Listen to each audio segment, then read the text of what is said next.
Hello, everybody. Welcome back to the Fake Nerd Podcast, episode 341.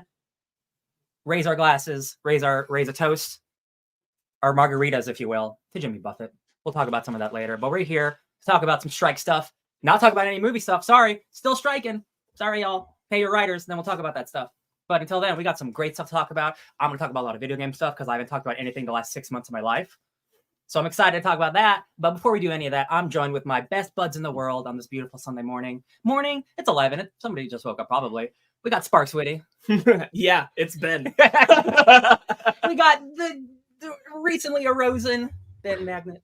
You know what? It actually is true. 9 times out of 10 when someone says, somebody just woke up, it's me. It's always me. And then Mr. I wake up early all the time, BT McClure. Brandon McClure. But you're not BT. It's not your nickname. It's 11 o'clock somewhere. It is 11 o'clock somewhere. That's very true. BLT McClure. Oh, I'm sorry. I have a in Ben's terminology, wake up juice. Wake up juice. Because Is it pumpkin spice latte? It's orange. No, it's an orange cream ghost energy drink. Orange cream? Did you get a lot of sleep last night? I mean, I never get a lot of sleep. Okay, so like we're all running on fumes. No, if I ever have a consistent night of sleep in my life, then I will believe in the Lord. Until then, sorry, Sundays. I recently started a new job, and so I'll just say I work at Universal Studios, and so we my shifts are 7 p.m. to 2 a.m.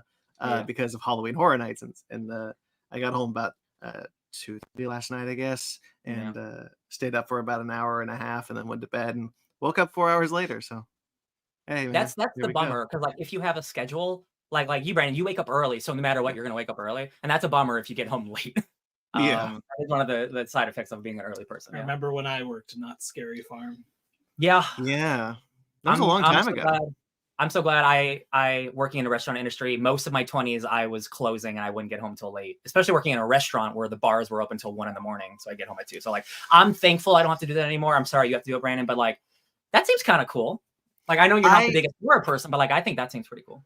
Honestly, it's only the first week, but I actually like it. It's a pretty chill job where I'm at. I'm not at a maze or anything, and this week I only worked 3 days, but the depression hasn't set in yet, so we'll see. That's when you know. If that first week it happens, that means you gotta leave. Yes, exactly. That's good. Ryan in 4 hours at one job. Like, nope. Yeah. Oh yeah, I don't know if you guys know this. I worked at a place for like 4 hours, and I was like, this isn't gonna happen. This ain't gonna happen. Yeah. So I start a new job tomorrow. That's they incredible. were basically like, at this point in the day, we just kind of hang around and sit with our thoughts. And There's like four orders in 4 hours. So I was standing around doing nothing. And I'm like, I can't do this. I gotta be active, like being on a podcast talking with my homies. Yes. Speaking of, we actually, so guys, it's been 2 weeks since the last time we did a podcast, and so as always, we've got a lot of links to discuss real quickly. But we are going to be talking about the strikes in a lot of detail because there's a lot of there weren't really necessarily big updates that happened as far as the strikes. A lot of little updates that happened in regards to the strikes. But two things that happened, I want to point you guys to the links in the description. Obviously, donation links and proposal links; those are all in the description below. But 2 new links were added for this week, which is SAG-AFTRA released a detailed description of what these interim agreements are. We've been talking about them for a bit. That with A24 and Neon, and we'll talk about today with AMC Networks. That SAG has been giving people interim agreements for actors to work on these projects. And so what that means for SAG is in the description. We'll discuss them a little later in the episode. As well as The Wrap released a roundtable of writers talking about mini rooms, the dangers of mini rooms, which we've talked about. That part of the WGA proposals are to try and get rid of the concept of a mini room, which is a very predatory practice that streamers have started. And so that roundtable is linked below as well for people who want to check out kind of more qualified than us, the writers, the people who are actually in the industry talking about it. It's a really interesting interview. I recommend it. But we have quite a few links. This is the first time in a while that Ben has not dominated the description because D and Dark is off for a few weeks, so it is not in the description. Only by below. circumstance. And but I have an announcement in regards to one of the links, which is my CBR articles this week, and this is the final week that I will be putting my author profile for CBR in the description below.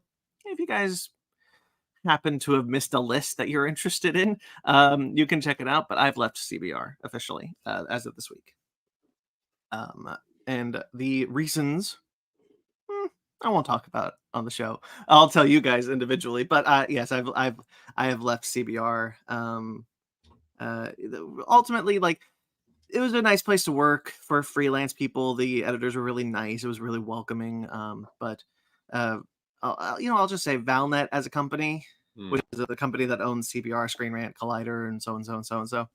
Oh, you mean the one that the official CBR Twitter account tweeted directly about for about 30 minutes, and I caught it, and then posted about it. That one. Valnet as a company is not a company that my ethics align with, so I decided to leave. There's been some other people who now no longer work at CBR who had considerably worse experiences than you, and they've been coming up about it. And I'm like, it's a bummer this keeps happening at every one of these places.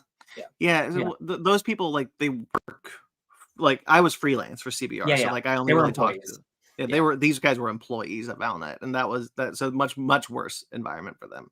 Yeah, that's a pop culture journalism is not headed in a good direction. No.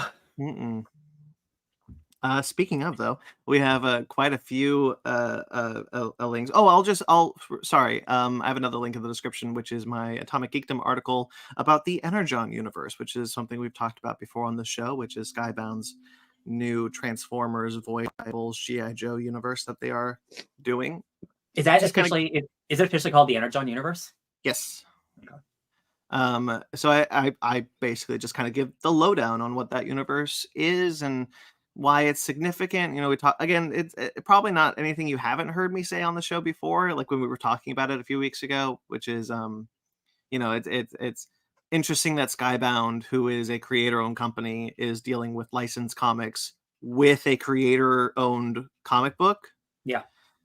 Which is so strange. So I just get into some of that logistical stuff, and I really enjoyed writing it. Nice. I will continue to write for Atomic Geekdom and Kaiju Ramen Media because I like them. Anyway, so let's talk about some of this show. Mortal Kombat 11 Basement Arcade has begun. 2 links are in the description below. Check them out. We're here. It's finally here. Mortal Kombat comes out next week. I'm salivating. Yeah. This is like the craziest year for video games. I'm like truly, this is the best year for video games because right now I am playing at the same time 2 multiple 100-hour RPGs that are considered game of the year already, and there's still 3 months left in a year with like a new game every 2 weeks. And I'm just like, Jesus Christ. Tears of the Kingdom is still sitting there waiting to be finished. Final Fantasy 16 is right there. Mortal Kombat's about to drop, and then Spider-Man 2 is just around the corner. Mortal Kombat, that's like, that's a 68-hour campaign. I don't have to worry about 2 multiple 100-hour playthroughs like an RPG. So that one's a little easier to digest. But it's just all about how wonderful the games are. Oh, yeah. But yeah, so to honor Mortal Kombat 1, we have decided we played through the first part of the campaign of Mortal Kombat 11. We will record the second part soon, but it won't matter to you guys because there probably won't be a break. But yeah, so the first parts, which cover the first 4 chapters, are in the description below, which was a lot of fun. I really love playing that game with you guys. Obviously, I love playing the Mortal Kombat games with you guys. The story of 11 is insane, and I'm so into it. Time travel, baby. Oh, I can't talk about it. There's a movie I watched that had a lot of connections to Mortal Kombat 11, which is interesting. Nice. Hey, Grayson Live in the chat. Hello, sir. Grayson Live. Great to catch you guys. Good morning. Good Did you morning, also just sir. wake up? Probably.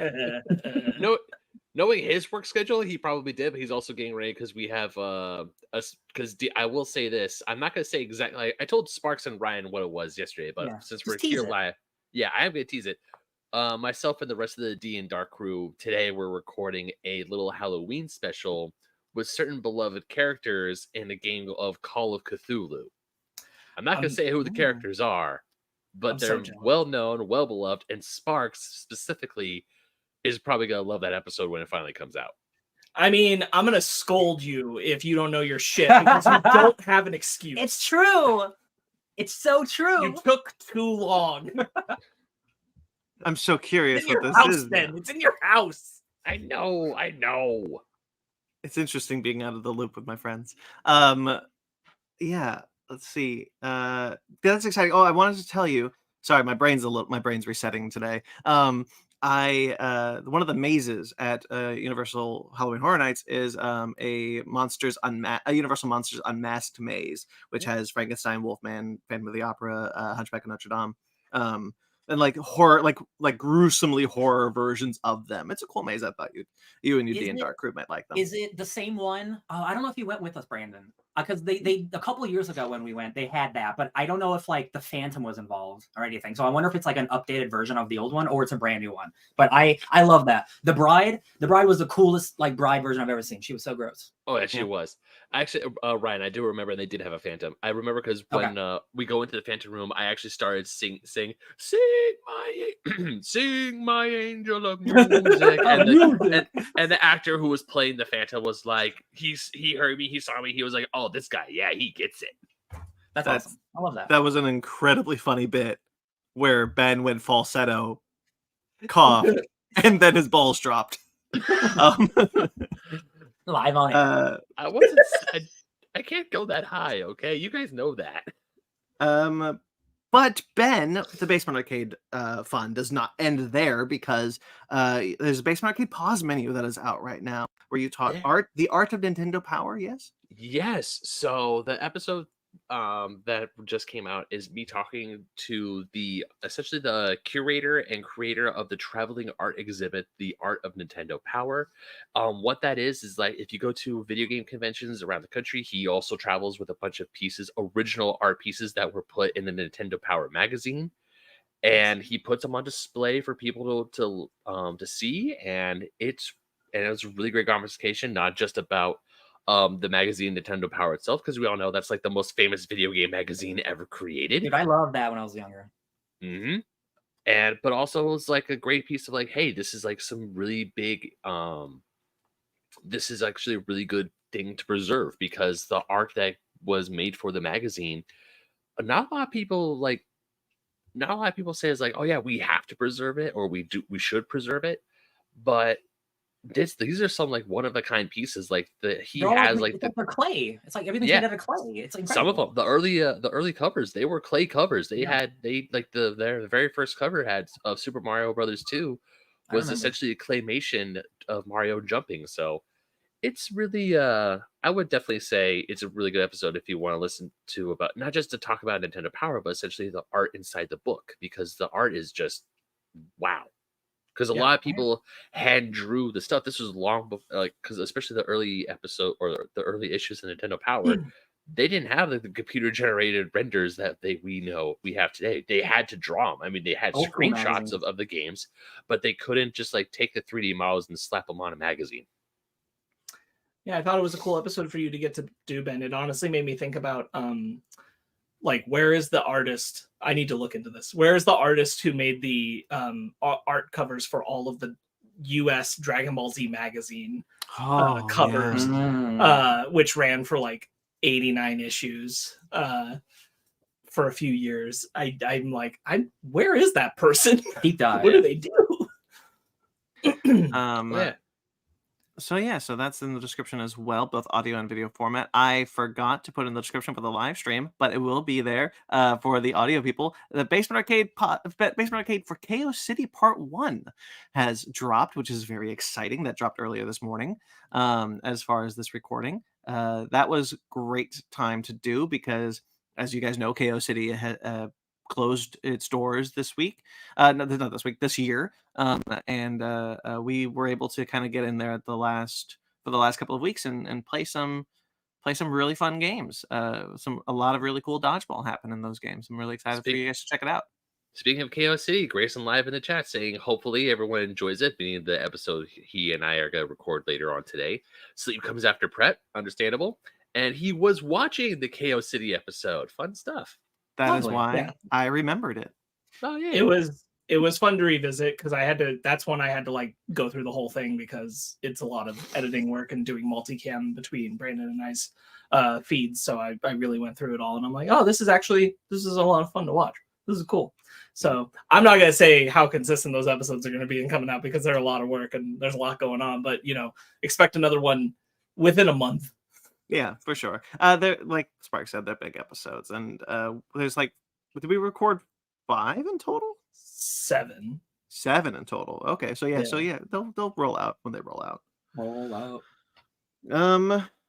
As far as Digimon goes, that's a weird transition. Animation Station. 2 episodes of Animation Station are in the description below because obviously 2 weeks. For Digimon Adventure Try Part 2 and 3, that is Determination and Confession, the 2 films there. Ben and I discussed those in great detail and talked about some Digimon stuff because we did. We can't help but just like be like, look how cool Digimon is for every couple of minutes. But that's been a lot of fun to do, Ben. I'm really enjoying doing it. We're going to go through the entire Try series, and then we're going to do Last Evolution Kazuna, which is really exciting. No, I actually 100% agree because rewatching a lot of these films and getting to the final films where I own, I just never sat down and watched, has been fun to revisit, and also it kind of has reignited my nostalgia and my love for the Digimon series because, as you guys know, Digimon and Pokemon were the 2 big anime shows growing up as a kid that dominated my household. So just going back to talk about it and to rewatch these films and discuss them with you has been an absolute treat, and I'm really glad we're doing this. Me too. You can, boy, do I got a show for you, by the way, if you want to reignite some love for Digimon. Yeah, so that's in the description below, both in audio and video formats. My Conversation episode, which is only an audio formatted show with Mark Reed from the Creative Psychopaths podcast, is up now. That was a little bit late. I apologize for that, but that was a lot of fun to discuss. He was a really cool guy, and we've already talked about stuff to do on his podcast that I'm really excited about. But yeah, we go through a lot of really interesting topics, most of which revolved around kind of his journey as a kind of what he called a toxic wrestling fan into a kind of an open horror fan, and why he sought out the horror fandom, and why he created this podcast to learn more about horror movies and things like that. That was a great time. He was a really cool guy. So check him out. Check that episode out, please. I work really hard on these conversation episodes, and I hope people are enjoying them. And I think finally, I think that's it. But certainly not least, Figure Book Club released 2 episodes in the interim. One was Star Trek Classics, the Mirror Universe Saga, which I did with Andy Palacides, who is from the Great Derelict podcast, good friend of mine. We discussed what was probably the first Mirror Universe comic book to be released. It's Kirk, Spock, and all the stuff. It's set wildly after The Search for Spock, but before The Voyage Home came out, so they weren't sure what that movie was going to be. So it was just them kind of doing what would that 4th movie look like, and then it sets up this weird like alternate reality version of the events of The Voyage Home. Awesome stuff. And so it's Mirror Universe. Kirk is like, I'm gonna go to the Prime Universe and we're going to kill the Prime versions of our characters. And that was a lot of fun to talk about because we got to get into a lot of really interesting deep cuts. So check that out. And then check out Sparks, Ryan, and Ben. You guys got together to talk about the Rotation Book Club, which was 20th Century Men. Yeah, that we did. That's probably one of the greatest books I've read in my entire life, without exaggeration. I'm thinking about that book still weeks after doing it. I think it's an incredible book. I would have read it eventually, so I'm glad you brought it to us now. If you guys want to see like what comic books can be in 2023, this is like a great example of like, yo, man, this is what art is about. This is what comic book. It's like, it's not just like 9 panels, it's not just about 20. Like it's really special. It's a really special book, and it's so real, especially in 2023's eyes. It's a lovely book. It's definitely it's gonna be in my top 5. I think it's absolutely worth checking out. Awesome. Anyone else want to say something about it before we move on? Oh yeah, I'm totally happy that we got to do it, and that both writer and artist were into the conversation. I'm like, Yes, okay, yeah. well, cool. They will That's follow me me. now for Yeah. no reason. Don't follow me. I don't say anything smart. Yeah, Uh, the That art was repost interesting. it. The release of this book club episode got a lot of attention, which was really nice to see, especially from the creators who really loved you guys' discussion. yeah, that They're was just a people, very. man. They just want their work to be appreciated too. Yeah. I would say it was a little awkward because one of the guys called me out because at first when we started talking about it, I said I didn't really like 20th Century Men. Yeah. And then I'm like, oh no, I'm gonna be that guy, aren't I? No, but he listened to the whole But he conversation. listened to the whole conversation, and like he saw where you were coming from, and like you like that book more than you think, and I think you realize that near the end too. And honestly, Yeah. like I think our conversation was really good about it because you weren't coming from the same place that Ryan and I were Yeah. about it. So like We actually have a conversation. yeah. And I think that's one of the reasons they liked it. And that we got to, and in one of the, like to Denise Camp's point, we got to spend a lot of time really digging through it, and it's one of the reasons why I'm really glad we lifted the book club out of this show. Yeah. Because I think that's more what I want the book club to be. Yeah, that is not a 20-minute conversation comment. Yeah, absolutely No. not. Yeah. And there's a lot of, no disrespect, like there's been a lot of comics we've had on this show that I love that like have been 20-minute And those are conversations fine. and like Yeah. they could have been more. Yeah. But you know where you can listen to those? Why don't you tell them, Brandon? Speaking of, Sparks was very kind to put up our archived book clubs. As he mentioned, if you guys have been listening to the show for a while, then you know that the book club has been lifted from this main show. It used to be part of this main show, the final segment of the night. And we used to talk about comic books there. But now that it is on its own feed, to populate that feed, Sparks has gone back to the beginning, back to 2016, September of 2016, when we started the book club, the FN book club, and put up a bunch of those, starting to put up those archived episodes. So be sure to subscribe to those, to that feed, and make sure to follow the playlist on this channel to check it out. Our Darwin Cook, DC New Frontier, got some attention this week, which was kind of nice. Which was interesting because that book happened 15 years ago, whatever it was. Also let's recorded 7 years ago. Let's see, it's Black Science Volume 1, DC The New Frontier, Power Man and Iron Fist, Batman and Elmer Fudd, and The Secret Service by Mark Millar. Well, almost all great comics. Yeah, those are all there, and more are coming. So stay tuned. So I'll tell the listeners, just so like you know what's up. The world allowing me, weekly, you are gonna get archive episodes of the Victor Book Club for a year. Congrats! So every Tuesday, expect archive editions of the Fake Nerd Book Clubs that we're going to be putting back into the rotation, so that you can listen to it or in some cases watch it, depending on what year it is. And what that's going to do is every week will be 2 years of the month that we're in. So last week was 2016, 2017. This week is going to be 2018, So you're gonna get 2019. Yeah. So you'll be doing that. And for people on the YouTubes, if you want to go find those, I'm not leaving them at the top of our Fake Nerd Book Club playlist. They are moving down to the date that they align with. I can't do that on the audio feed. So for you audio listeners, they're very clearly labeled archive. If you don't want to listen to them and you want to listen to the new material, just scan past those archives. It'll say 2017. Yeah. So Yeah. And we do try to make this as easy as possible. I wish I could move them down in the audio feed. I just can't, and it's a bummer. Yeah. But yeah, that's all the links in the description, guys. A lot of stuff to get through, I know, but it's all really good stuff. So please check it out if you can, when you get the time. You got 2 weeks until the next episode, so the next one of these episodes drops. So please check it out. I can tease in an upcoming one I forget which one, but one that's in the near future. You're going to hear an opening to the book club where Ryan is befuddled by Brandon, Ben, and I's collective knowledge of a children's show. Oh, I don't remember this whatsoever. Is that the My Little Pony? I won't bit? spoil.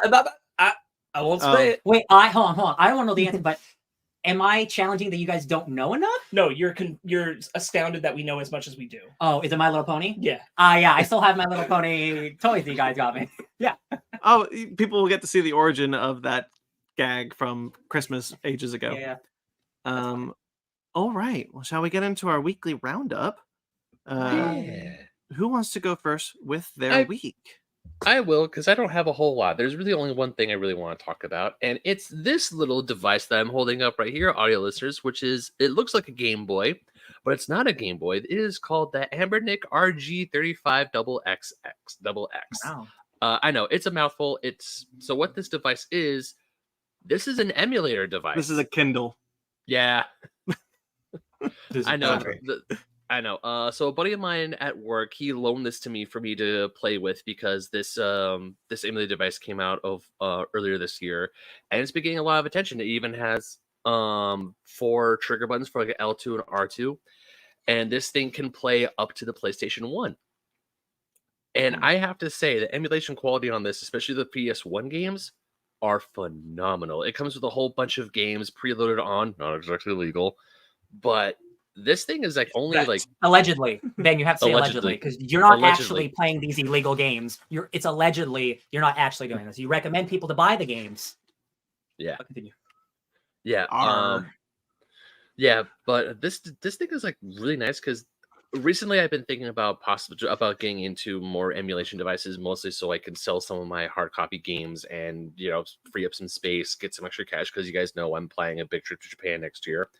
And this will help because this has a lot of like Game Boy GBA games. The only like criticism I have is that the GBA games that are on here, they are a little bit sluggish. They are a little bit the sound kind of spikes. It's not like great quality. Whereas with the Game Boy Color games are perfect. The NES games are pretty good. The Super Nintendo, I started Chrono Trigger on this thing and it was running fantastic. But other than that, this does come with extra SD slots so you could put your own ROMs on here. But other than that, this device is really neat and the screen is beautiful. I played Crash Bandicoot 3 Warped on this. I played like the first level. It is gorgeous. This thing is like, I don't know what they packed in this thing to make it run like it does for those PlayStation 1 titles. It is absolutely phenomenal. It's crisp. It looks beautiful. Even the graphics themselves, they look a little sharper and cleaner than they would on the regular PS1. So because you're not dealing with a CRTV from 1995, even though it is a small screen. There's more technology in that thing than the technology from 25 years ago. So yeah, someone who allegedly, not all the time, does a lot of emulation. A lot of games run better because we have better software to run it. Mm-hmm. Now some games aren't as compatible because that's just every game can sometimes be faulty. But like if you just make a regular ass game, like a Crash Bandicoot that plays on a lot of things, like it'll run beautifully on anything. Emulation is incredible. Game preservation is more important than ever. If you have a computer, the Internet Archive, internetarchive.org, it is the greatest place on the internet because it is collecting movies, television shows, books, poems, video games, everything that can exist on the internet and will be lost. It is on there, and it has every game you'd ever want from the last 20 years on it. So like game preservation is super important, and there are legal ways of getting around it. But until then, you have to go to that one website. Emulation is incredible, and I'm glad so many devices like this get to come out. I love it. I think it's great. I love technology. Yeah, there are other the reasons why I want to talk about this one is because this one's available. There's another one called the Miu Mini because I've been watching this YouTuber Wolf Den because he's talking about emulation and emulation devices, which ones are better ones and which ones you should probably like avoid and all that stuff. And while he loves the Miu Mini because it's a little bit smaller, it's just not available. It's really hard to get a hold of one. This one is available, and even with the highest like SD card, it's only about $70, which is that cheap. thing's only $70. Yeah, that's good. And that's why that's why my coworker is letting me borrow it, play around with it, and it's like as much as I love this, my Game Boy Advance, like my physical copies of games, because I do want to still have a physical collection, but times are getting tough and space is becoming more of a factor, and also other things are popping up. It's like I do have some really valuable games in my collection, and if I have access to play them through an emulation machine, at least I have a way to access them. And also, not only that, like I could put the entire library of GBA games on an emulation device. So it's like they're so tiny. Yeah, They're megabytes. exactly. I'm glad you're going through this. I think it's wonderful. I definitely in the future would like to buy some type of thing like that, because I do play. I never talk about it, but I emulate a lot of games allegedly. I don't actually do it, but if I did, I play them a lot. I wish I could show you the folder on my thing. I have every single superhero game ever made from the past 25 years on any system, no matter what system it is, except for like PS1 or PS5, like the new stuff. Right. And if I can have a machine where I can play that just like in my lab, that'd be great. That's awesome. That's pretty cool.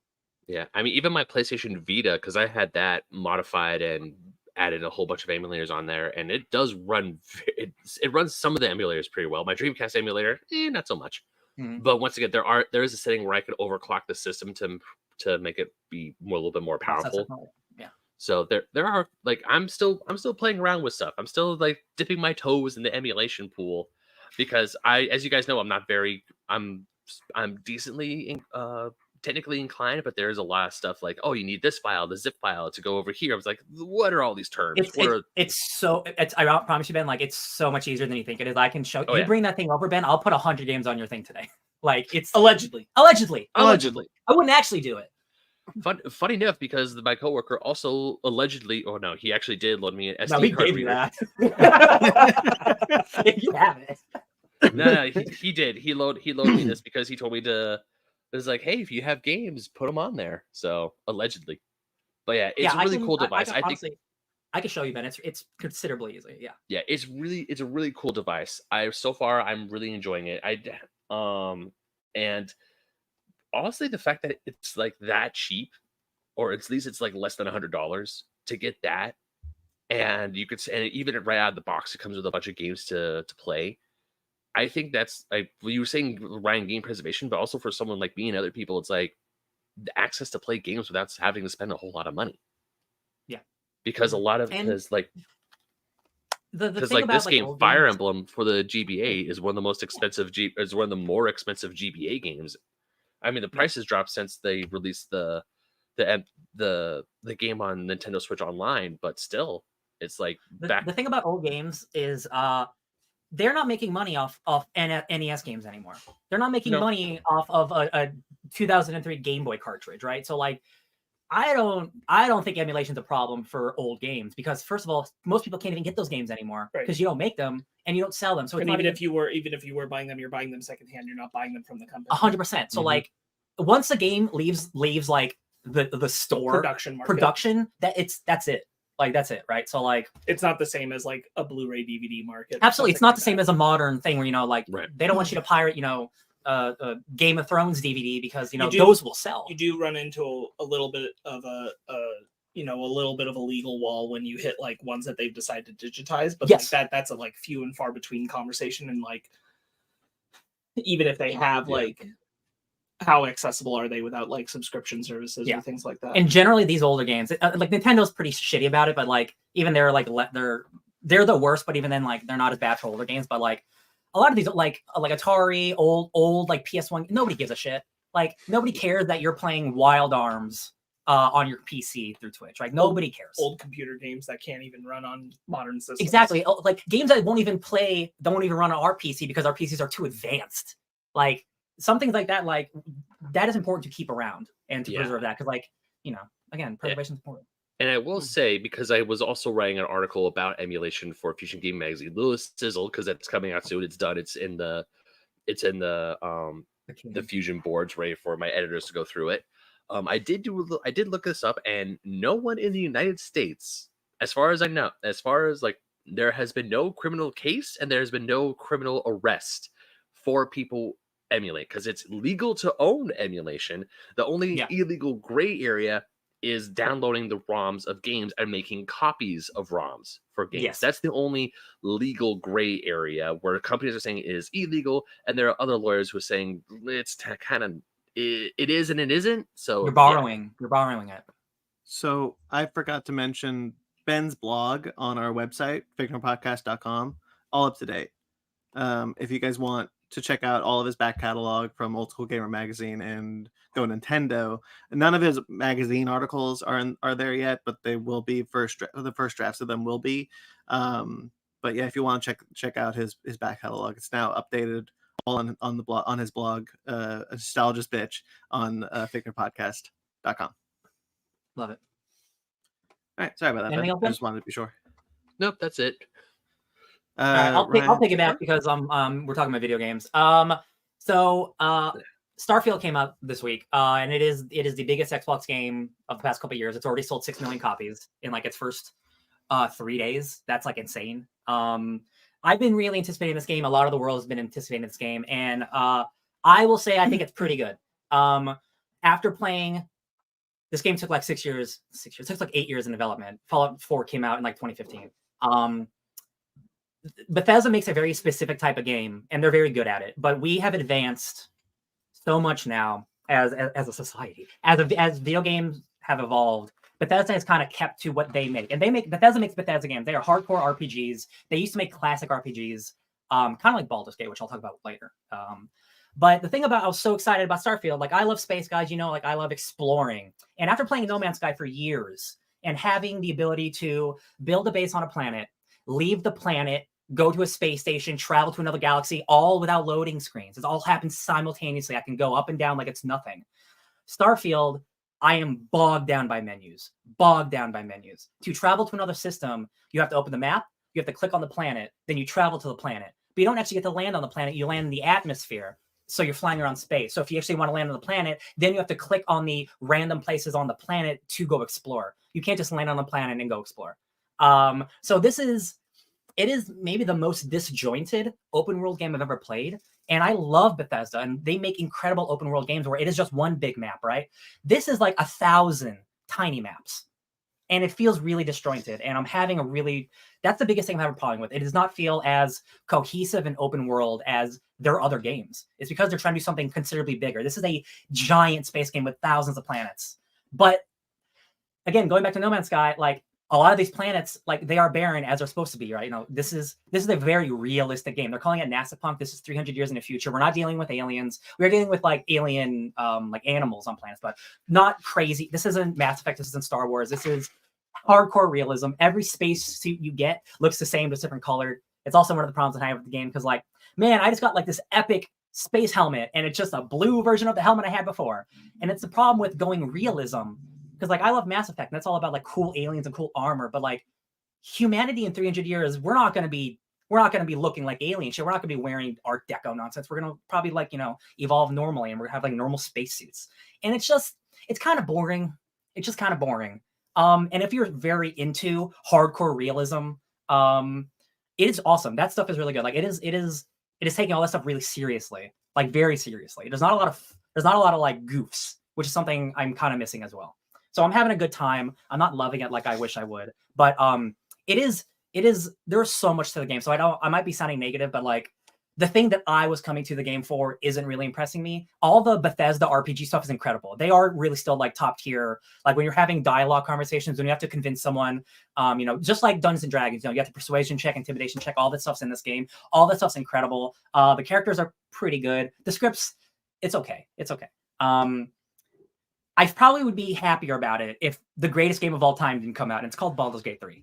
I'm not, y'all, I've hyperbolized a lot of games on this show before. We've played some great games in the past. Baldur's Gate 3 transcends what a video game can be. And there's a huge discourse happening online right now of like, this game is so good. It is so polished. It is so big that it's like starting to make other people like go like, oh, all these other games suck. And it's a huge conversation. Like, not every game can be Baldur's Gate. Like, this really is like the crown jewel. It's like the Godfather of video games. Like, it's truly, you watch us play a little bit of it. Like, it looks like a PS5 game. It looks like God of War. It looks incredible. It's also a 300-hour open world RPG where you can create any character you want, good or evil. Every single conversation you have can be different. Every single character has multiple lines of dialogue. You can kill every single character, and all these things actually matter. We've played, you guys might not have. I've played so many games where your choices matter. It's a big open world RPG. These things matter. They don't really. If I may, please. To me, it seems so much like they've truly captured in video games the experience of doing D&D tabletop, in the sense that, like, obviously there is some limited framework that this video game has. Yeah. But you'll never encounter it. You never hit the wall. It feels like the choice is just as controlled by a DM at a table that's just now functionally the game. So that means that the opportunity for anything to happen feels just experimentation. Yes, this is the game where you can change your dick size, right? Yes. On your vulvas. Different vulvas. I had vulva Very C. cool. Yeah. This is the one that people were saying maybe we made this game too horny. Yeah. Cool. I disagree. I think it's plenty horny. Also, this games are not horny like this game is. Holy shit. Like, these people are just talking about how much they want to ride you. Oh my god, it's crazy. It's like there's this one like Get the Yankee. She's like Get the Yankee are a race from the astral plane, so they don't interact with D&D, the D&D normal universe a lot, right? So they're kind of like a new thing brought in. They're like orcs and elves put together, but from space. They're really cool, but they're all about battle. And you meet one of your companions, name's Lae'zel, and she's all about fighting, and she's so horny, and she's like, oh, I love the way you sweat and glisten. It makes me so wild. And it's just like, damn, girl, shit. And notably, early on, Lae'zel is like, she's a known NPC. She's on the poster art and the cover and everything, and you see her within the first 3 hours of the game. You have the option for her to die. Every character, like, but this was the very prominent decision one where, like, she's trapped in a cage. It is a story beat that you have to encounter, and you decide, is she in the rest of this game or is she not? And you could do that with every single character. Like the wizard you meet, we didn't meet him, but he got trapped in a portal. So when you meet him, his arm is just, help me!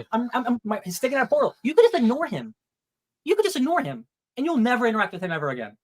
It's incredible. I saw this great TikTok where, like, someone's like scrolling through the options of what you could do with the hands, like slap it, and he slaps it. He's like, "Ow! Let me rephrase. I need a helping hand," because he's "Hey, can someone give me a hand?" Smack. Yeah, it really might be like the most well-written game I've ever played in my life. Like, every character feels so real, and the voice acting, every character, whether it's a small character or big character, like, has pathos and feels real. Like, it doesn't feel like I'm talking to a random NPC for no reason. Every character has multiple lines of dialogue.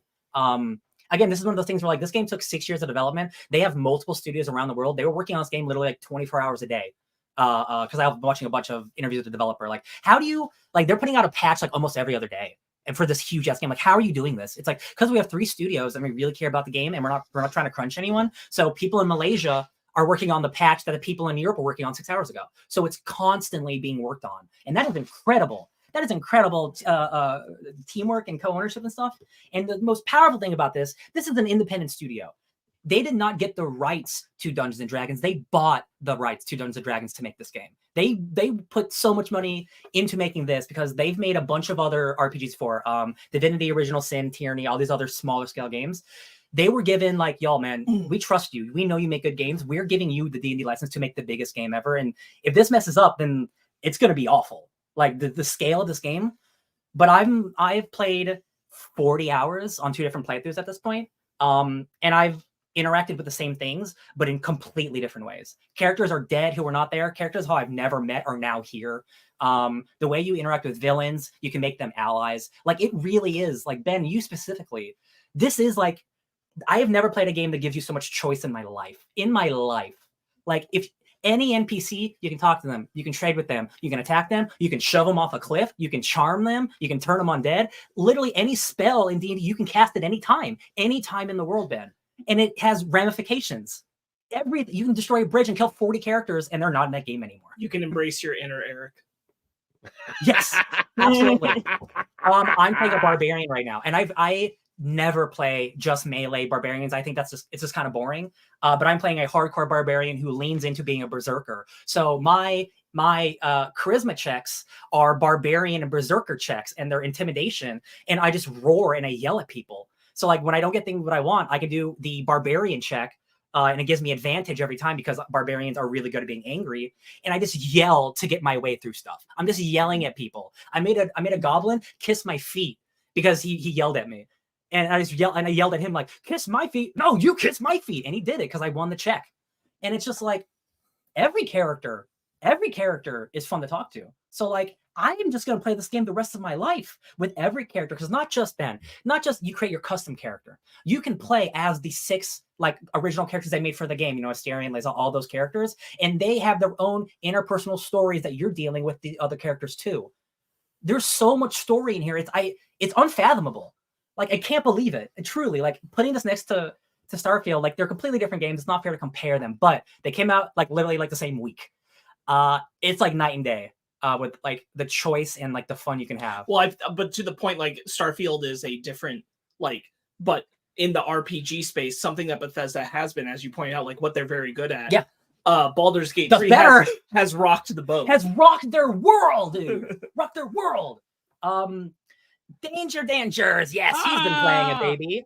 It's my such an amazing DM. game. If not for Tears of the Kingdom, it'd be a slam dunk for Game of the Year. And even though it still might be 100%, I am full on Baldur's Gate now, because if Tears of the Kingdom were the first Zelda game, it would absolutely do it. But this is a sequel, and it is using a map that I'm already familiar with, whereas Baldur's Gate 3 is a completely new, original, 100% thing. It is remarkable. Like, guys, I can't tell you, like, they're sending a tweet around like, hey, join the millions of players who thought this game wasn't for them either. And that's hilarious. It's magical. It's like magic playing it, y'all. Like, the last thing I'll say about it is like the romance is really fun. Like, I play a lot of RPGs where like romance is important, but like these characters feel so real and the voice acting so good. Like, I was going after the orc elf lady Lae'zel, and I was not gonna fucks with anyone else. But then I started talking to Shadowheart, the dark cleric, and she said something to me, and my real emotions got turned. I'm like, whoa, am I gonna start banging Shadowheart instead? And I am. Now she's my girlfriend, and that is not something I actually thought was gonna happen. And I actually she's like a real lady, but she's also like a dark cleric elf lady. But like, it's crazy, dude. It is so well acted. And like the facial reactions, like the facial animations are the best I've ever seen in a video game. Like, you clearly can tell when they're angry, when they're sad, when they go, ugh. Every single character, small or big, is motion captured. Every single character. There's like 200 hours of cutscenes in this game. I'm done. I can't talk. I can talk about this game the rest of my life. It's incredible. I'm not even in Act 2 yet. I'm not, and I've played like 40 hours. It's a good thing we have a quarterly for this. God, it makes me so happy. And the fact that this small studio made this big game, and it is getting so much love, and it is like one of the highest selling games of the year before Starfield came out, because Bethesda and Starfield are a bigger game in terms of just like being known.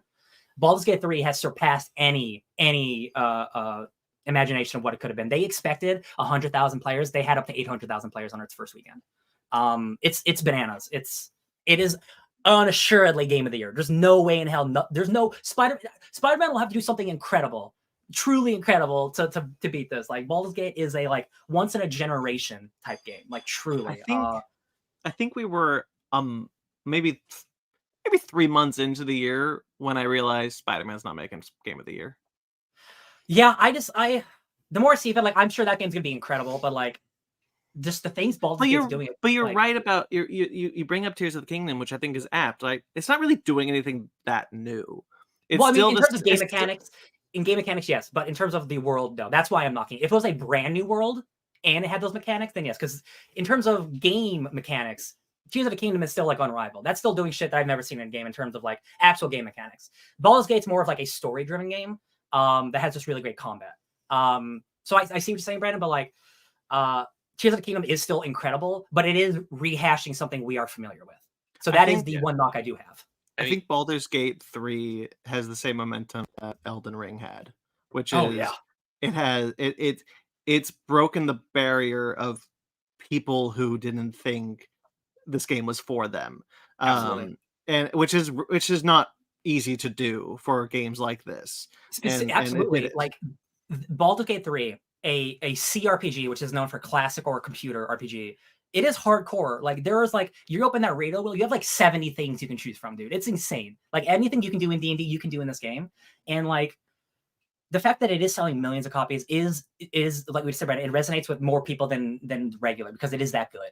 and this will open the door to so many people to D&D. It's like truly exciting. It is so exciting. I'm so happy. Ben, I need you to play this. I know you're not gonna play it anytime soon because you got a lot of shit to do and you're never gonna beat Jedi Survivor. But like you are gonna destroy this game, dude. You are gonna love it so hard. You're gonna wish you played it like from day one. I promise you. It is. There has never been a more perfect role-playing game I don't think ever made, and I don't know if there ever will be unless Larian makes Baldur's Gate 4. Like it's unfathomably dense and rich in ways that I really could talk about this for hours. But I won't.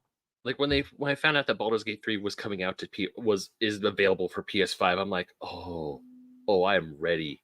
Because I've been seeing a bunch of clips online about Baldur's Gate 3, and I'm like, man, this game looks really fun. Being a D&D guy now, it's like, no, I want to play this because this looks like a great experience. And after hearing you talk about it, I am all for that. I am like, I want to dive into it, and I have not heard any negative things about the PS5 port. And I've been hearing that no, the PS5 can run it perfectly fine, just like it is on the PC. Yeah. And even just hearing that, it's like, well, shit, I have a PS5.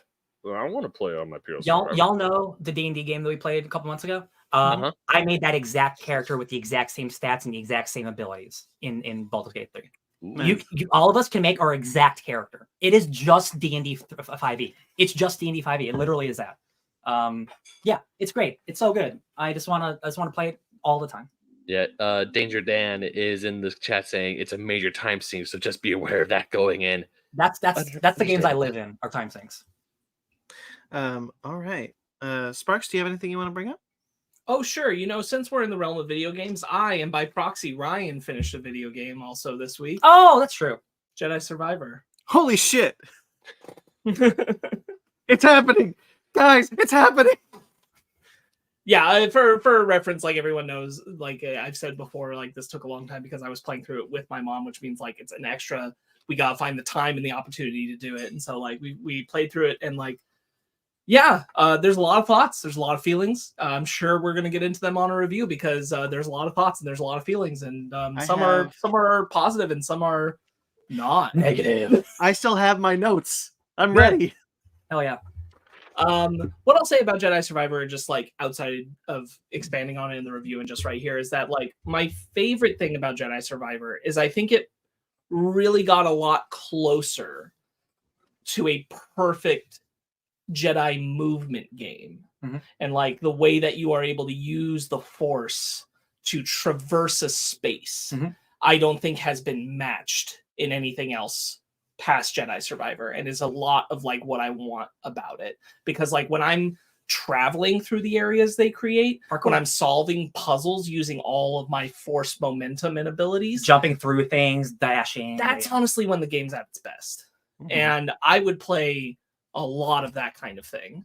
But we'll get into it. Grayson's playing Survivor. Nice. Oh, I have one last thing. I'm going to be real quick because we're running real long at this point. Real fast. Hey, in the last 2 weeks, guess what happened? Totally Not Mark had the first part of the Boo Saga review. And I'm only bringing this up because Team 4-Star is back with more Dragon Ball Z abridged. Oh, are they? Yes. I didn't see that. They put, there are, between part 1 and part 2, there are over 28 minutes of Boo bits. Oh. So Dragon Ball Z abridged has created like, because they're like, we really don't like that saga very much. We're not going to write a whole season or anything. Yeah, but they have written select moments. For Totally Not Mark? Yeah. So it's in his review that they have these boob bits. And then also they are now releasing them individually and then in a compilation on their own channel. Good to know. They are great. They are Totally Not Mark. Specifically, they did one of the most important moments in Dragon Ball Z for me, which is one I really wanted to know what they would do with, which is when Vegeta blows himself up to destroy Majin Buu. I love that. It's incredible. It made me cry as a child. Their decision moment is, I mean, I'm just gonna tell you, like, Vegeta, you know how he like looks over and he's like, "I do this for you, Bulma, Trunks, and even you, Kakarot." Yeah. Instead, he says, "And even you, best buddy." But I love it because so Totally Not Mark has known Team 4-Star for years. Like he did a docuseries on his channel about Team 4-Star and how it kind of created this whole phenomenon around Dragon Ball again. And so like it was really awesome to hear, because this was a big surprise. Like we didn't know when he dropped the episode. He was like, "Hey, by the way, Team 4-Star came back." And I haven't watched the review, but I've been watching the boo bits as they've been coming out. You're right, the Vegeta blowing up moment is so good. There's one moment where I think it's like, "Why didn't he dodge?" is the title, which is when Videl is like, "So you can dodge everything, right?" And then it like cuts to her she like flies straight at him. Yeah. And it's such a good moment. Honestly, I don't think they've done anything quite as good with like these new characters that they had available in the Boo section as having Goten in his head sing Baby Shark. Yeah. When he's supposed to be engaged in a fight and he's just sitting over there singing Baby Shark to himself. I'm like, He would be a Baby Shark. they got it. They really got it. Goten is his father's son. That is, like, honestly, like, it's really wonderful to have, but it also just makes me and many other people who are fans of Team 4-Star go, yeah, but like you guys got it. Like, come back, just the whole show. Dude, we all just want the whole thing. Look, I respect their decision to not do it, but at the same time, just seeing these boo bits, like you were saying, the bit when Trunks and Goten are fighting in the World Tournament, and Goten is singing Baby Shark, whereas Trunks is like, "Oh, I can't land a blow on him. What else should I expect from the son of Kakarot?" It's just like night and day, because you can tell, because obviously Vegeta and Goku, Trunks and Goten, it's just like they're dad's kids, and it's just so funny. Like, and even when Goten's like, "Oh wait, we can use pew pews," because he calls he calls the ki blast pew pews, and he messes up pronouncing the Kamehameha wave. That was really funny. That was really funny, by the way, because he says Kame Kameha, and it still works. And Trunks like, "Wait, you don't have to. What? How does it still work?" It's really good. There's a Dragon Ball card game on mobile phones, and if you guys want to see the fight between Gogeta versus Super Saiyan 4 Gogeta, it's exclusively on that video game on the mobile phones. Yeah, I'm so happy to see these boo bits. They're so funny. I love them. All right, I'll be quick because we have because as Frank said, we're going a little long. So I'll talk. I'm almost done with Digimon Adventure 2020. I've reached the end of the kind of the big bad of the series was this creature called Millenniummon, which was really interesting. I will say that the show did rectify my Devamon problem. Towards this moment, they have this moment where it's a very TK centered episode where Patamon is finally able to digivolve into Angemon. He's been digivolving into Pegasusmon up until this point, and so now he's finally been able to unlock the Angemon digivolution. And in doing so, Devamon shows up, and it's revealed that Devamon is actually the darkness that had infected Angemon during this war 1,000 years ago. And so it creates this whole like, well, now Angemon and Devamon are the same person, and it's this really interesting philosophical battle that they have to do. I was really happy they did that because, as you guys may remember, I had a big problem with how they handled Devamon when we first met him. So this went a long way of rectifying that and contextualized when Angemon was able to digivolve into Magna Angemon, which is his ultimate form. Magna Angemon has always had a black arm for some reason, and it has contextualized it into that's Devamon. That is Devamon's influence. So by accepting Devamon as part of him, he was able to access his ultimate digivolution, and that is why he has the black arm. That's good. That's a real Archangel from X-Men energy. I like that. Yeah, I kind of really enjoyed that bit. Sorry, Dangers in the chat. It's probably the best way Team 4-Star could do it. They said in their podcast back when they first discontinued the show that the biggest factor was they were burnt out dealing with constant copyright bans. Yes, that's true. That is true. YouTube sucks, man. Yeah. So when we finally are able to fight, when we finally get to Millenniummon,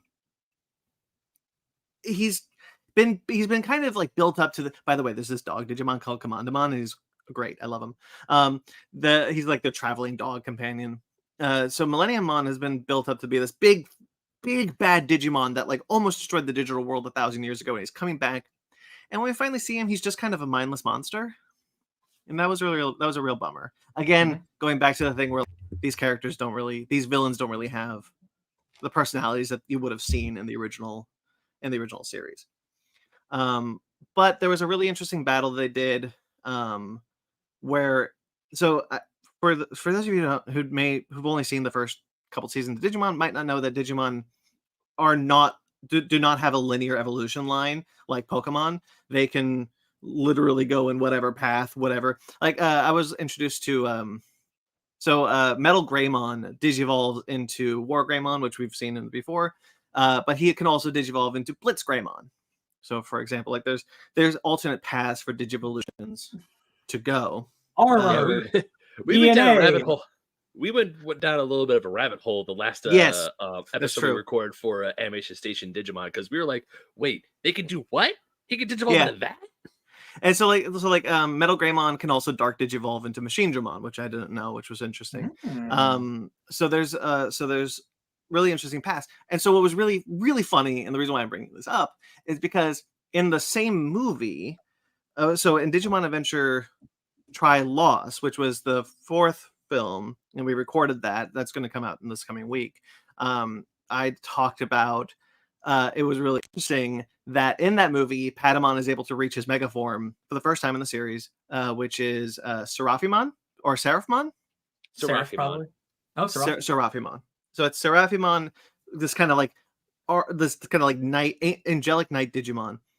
In Digimon Adventure 2020, Magna Angemon is able to reach a different mega form called Goldramon, and that was so weird. Like literally back to back, I saw 2 different mega evolutions for Patamon. That was really funny.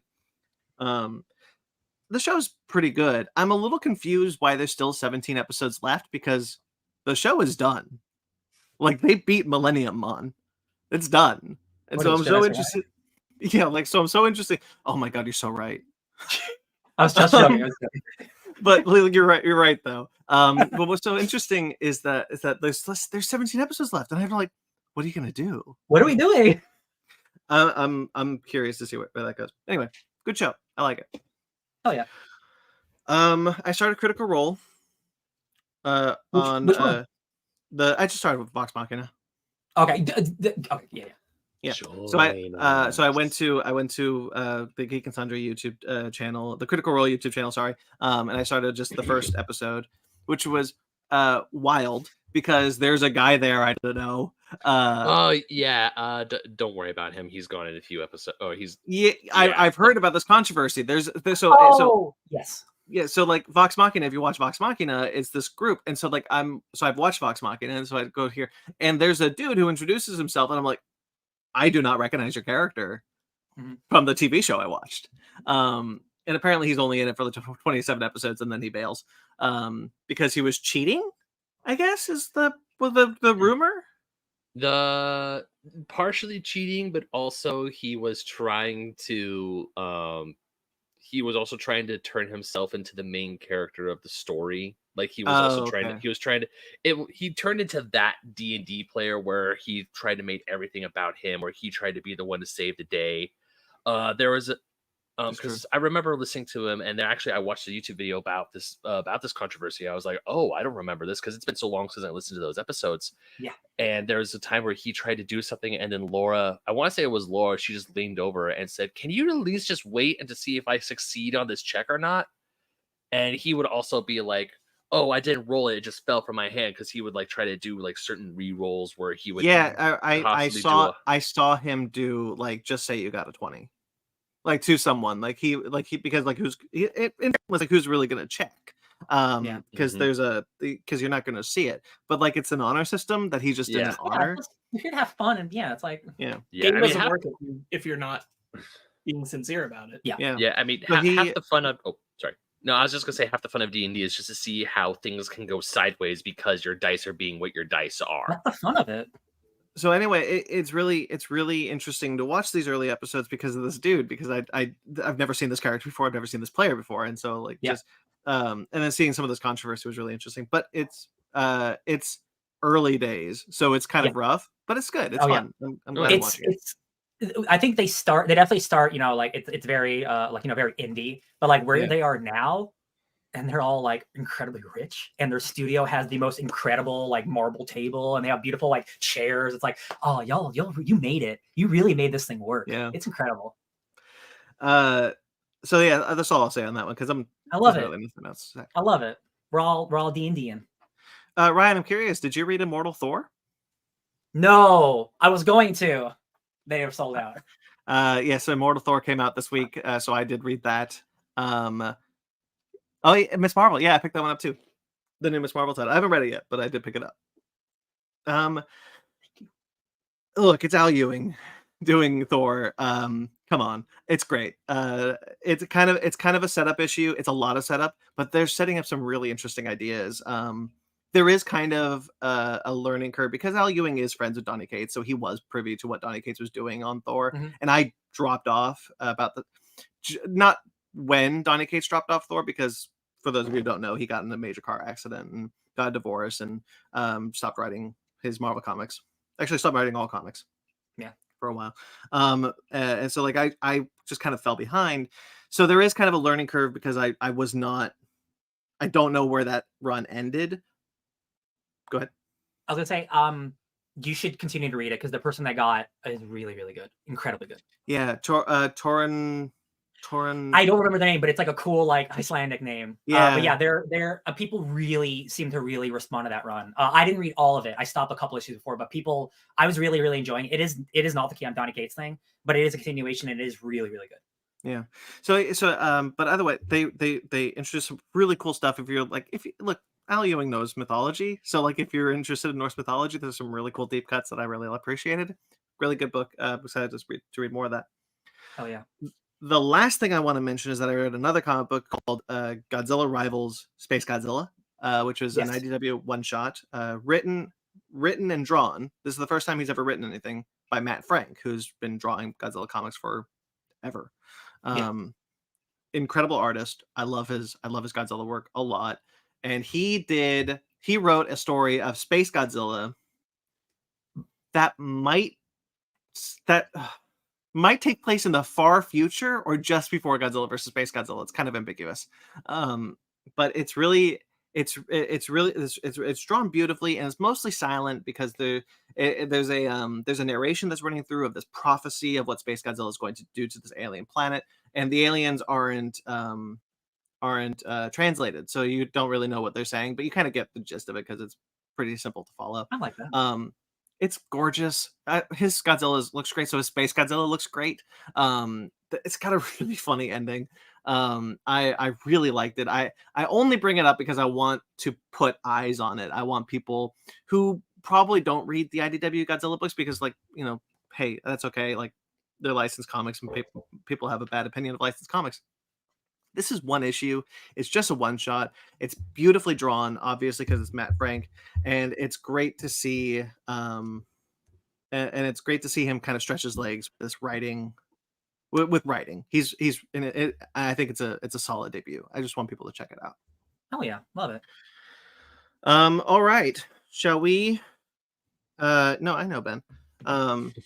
You have a Ben real quickly just text us. He has an out, so he will bail a little later in the episode. No problemo. All right, shall we move into our bread and butter then? Yum yum yum yum yum yum yum.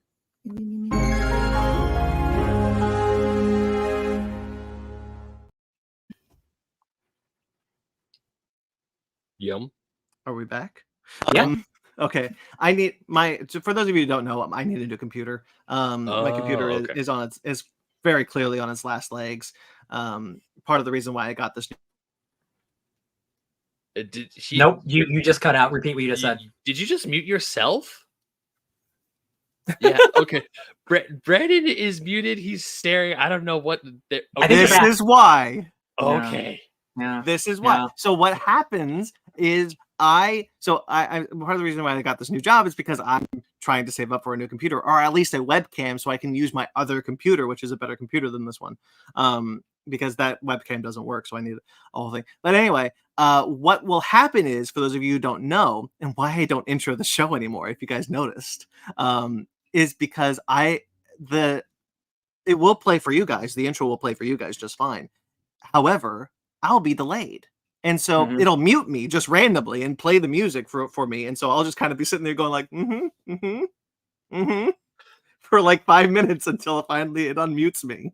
Like it just Yeah. did, because in the middle of you explaining why you need a new computer, bud, it completely muted you. It was like, I know. I saw it happen. Because it'll be Well, like, you're back. because I it'll mean, it be was like, funny. It was perfect timing. whatever, man. like All right. your computer was like, oh, you bad talking me again? Mute. It's true. I love this computer. It's a great writing computer. Unfortunately, it is almost 8 years old. So I need it's time. Okay. Anyway, though, let's get into it. We have some sad news up top. A lot of sad news, actually.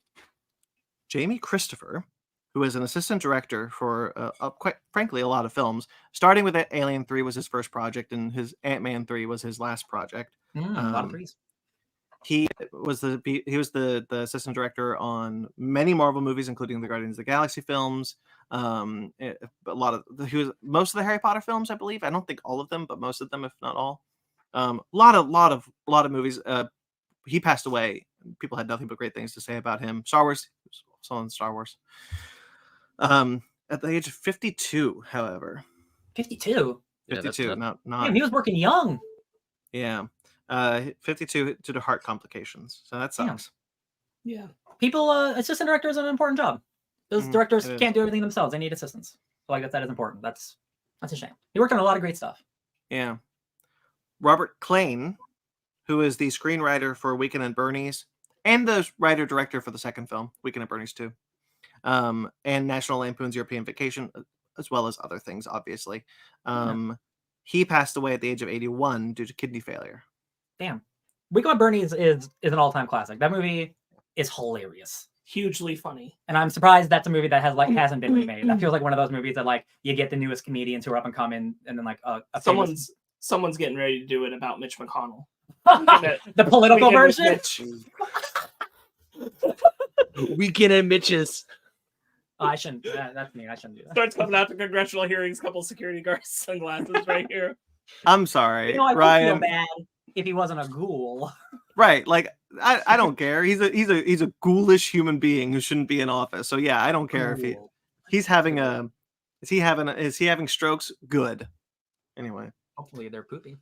What if Weekend at Mitch's does super well? Did they make the sequel, but it's Weekend at Diane's for Diane Feinstein? Yeah, but she's got to direct and write it. Anyway, so as you know, there's way too many old people in politics who shouldn't be in politics anymore. Nathan Louise Jackson, who is a producer for Luke Cage and SWAT, a couple of things, and not many things, because he was only 44 when he passed away. That's way too young. SWAT, that movie's like 20 years old. That dude was producing in his early 20s. That's crazy. The new SWAT. Oh, there's a TV show version. Got it. Okay. Yeah, that makes more sense. Okay. The TV show, David Boreanaz, I think. I don't remember. But yeah, he was only 44. Heart complication. Damn. That sucks. Yeah, that's way too young, dude. Yeah. Rest in peace. Jimmy Buffett, legendary country singer Jimmy Buffett, Margaritaville creator himself, passed away at the age of 76 due to skin cancer. Damn. Pour one out. There's a great video that recently came out by the two YouTubers, Ted Nivison and Eddie Burback, and they went to every single Margaritaville in the United States. Mm-hmm. It's a great video. The vibes there are, I've never been to one. The vibes are way cooler than I expected. What a interesting career choice. You're a famous singer and they're like, I'm going to open up a restaurant that focuses on margaritas. And they only play my music all day long. Yeah, I've been to the Margaritaville in Orlando, Florida, at the City Walk in Universal down there, and it is definitely a vibe. The margarita I had was pretty good. This is a bummer because Jimmy Buffett, I mean, look, say what you will about the dude's music. The dude was a constant vibe of like flip-flops, nice, comfortable t-shirts, and delicious drinks in your hands. He was like Cheeseburger in Paradise, Margaritaville, just all those classic songs. Is like, you hear those, it's like, I want to go to a beach. I just want to be in the sand with a delicious drink in my hand. Or Jurassic Park. And I just want to chill. So, or Jurassic Park, yeah. So, Ben, we've talked a lot about singers who passed away. Singers that don't... I'm not a big music guy, so like I'm not. It doesn't really affect me as much. Mhm. This is the first week I feel like that we have two that actually really affected me because I love Jimmy yeah. Buffett. I love. Oh yeah, I didn't know that. I'm a huge Jimmy Buffett fan. I did not know this. Yeah. Many people don't because I don't really talk about my country era. I was hugely into country music when I was in high school, and I'm still a fan of many of those singers: Alan Jackson, Zach Brown Band, Jimmy Buffett. I love them. You're an Alan Jackson fan too? I am an Alan Jackson. Wow, fan. I learned something I disagree with you guys about. That's crazy. We disagree on quite a few things. No, I'm just joking. I just never heard you guys talk about country music. That's so funny. I love country music. I'm a big country music fan, and Alan Jackson and Jimmy Buffett have a cover of Five Somewhere, which I think is incredible. Zach Brown Band and Jimmy Buffett have a song, Toes in the Water, that I love. I got my toes in the water. I listened to that song this morning. I was really upset because I really love Jimmy Buffett. And so I have his album. I don't own his albums, but I listen to his albums a lot on Spotify and things like that. So this was a huge bummer for me. Rest in peace, because that's well, I bet you Margaritavilles were popping this week. Yeah, I mean they were. I work right next to one. Yeah. I can only imagine that when Jimmy ascended to the heavens, he went to the place called Margaritaville. They handed him a margarita, and he's like, "I'm actually gonna have a cheeseburger in paradise." And I gotta say, he got tired of margaritas after a while, though. No, I choose to believe he did not. And frankly, he's got the best cameo in in the entire Jurassic Park franchise. Of course, he does. When he just picks up 2 margaritas and runs away from the pterodactyls, it's incredible. It's an incredible and I love moment. that they don't make a big deal about it either. A franchise known for its cameos. Right. I mean, that's what I meant. It's not hard, but it's an incredible moment in Jurassic World that's so damn memorable. And they don't make a big deal out of it. That is Jimmy Buffett, but it's really great. Honestly, because of this news, because when I found out about this, I was bummed. It actually did kind of make me want to go to a Margaritaville and have a margarita. I know it's not. Go. What's up? I get 15% off if you want to go. I'm willing to go. Now I know it might sound an excuse to drink. Ooh, you don't have to twist my arm, but even I'm not I wasn't the biggest fan, but every time I did hear Jimmy Buffett's on, my reaction isn't I'll be like, oh sweet Jimmy Buffett. It was I enjoyed the music. And it is a bummer because as far as I can tell, he was one of those singers that everyone just liked. He was a cool guy. And I think it is really cool that he turned that one song into essentially a giant, entertainment empire, but a giant restaurant empire that has restaurants all around the country. And Ryan, I watched that video too. I watched both of their videos of them going to Margaritaville and the Rainforest Cafe, and I'm surprised at how many hotels there are for Margaritaville. Yeah, that's surprising. He's a hotel franchiser too. He got it. He got that business down. Yeah. So this was a huge bummer for me, as well as Steve Harwell. Steve Harwell, the lead singer for. Go ahead, Sparks. I was just gonna say it was a bummer for Grayson too. Mm-hmm. Oh, I can't see the comments because I'm on a different page. Sure. Yeah, Grayson says, ran from my kitchen. Country, he grew up on that, and losing Jimmy Buffett did hurt. Rest in peace, Jimmy. I'm a big country guy. Before I got really into metal, I was really into country, which is just the odd as hell trajectory. I understand, but that's so interesting. It's what happened. Trade a steel guitar for some screams. Yeah. So Steve Harwell, the lead singer for Smash Mouth, passed away at the age of 56, a day after he suffered liver failure. We kind of knew this was happening because he was hospitalized for liver failure on, I believe, Sunday it was, and then on Monday he passed away. Once again, I was not a big Smash Mouth fan. Frankly, I don't really know many people this day who were, but man, back in the 90s, holy shit. Well, Shrek that got them really big. It was Digimon the movie. Excuse me. No, I'm kidding. No. Go ahead. I remember when. Do you guys remember like the early days of now? That's what I call music. Oh yeah. Because my dad would buy, because my dad had like the first 5 CDs of those. Like every year we would buy the new one, and Smash Mouth was on the very first one, and that was for my brother and I. That song was on repeat. We loved that song. I was gonna say I want to contextualize history because, like as Brandon said, like people will attribute that Shrek is what made them, or whoever said it, Shrek is what made them popular, but it wasn't. All Star was popular on its own. It was a one-hit strength. Mm-hmm. Shrek made it immortal. Yeah, like it was already popular at the time. That's why it was in Shrek. But Shrek carried it into the future generations in a way it wouldn't have otherwise. Guess what number? Now that's what I call music we are on. 72. 100.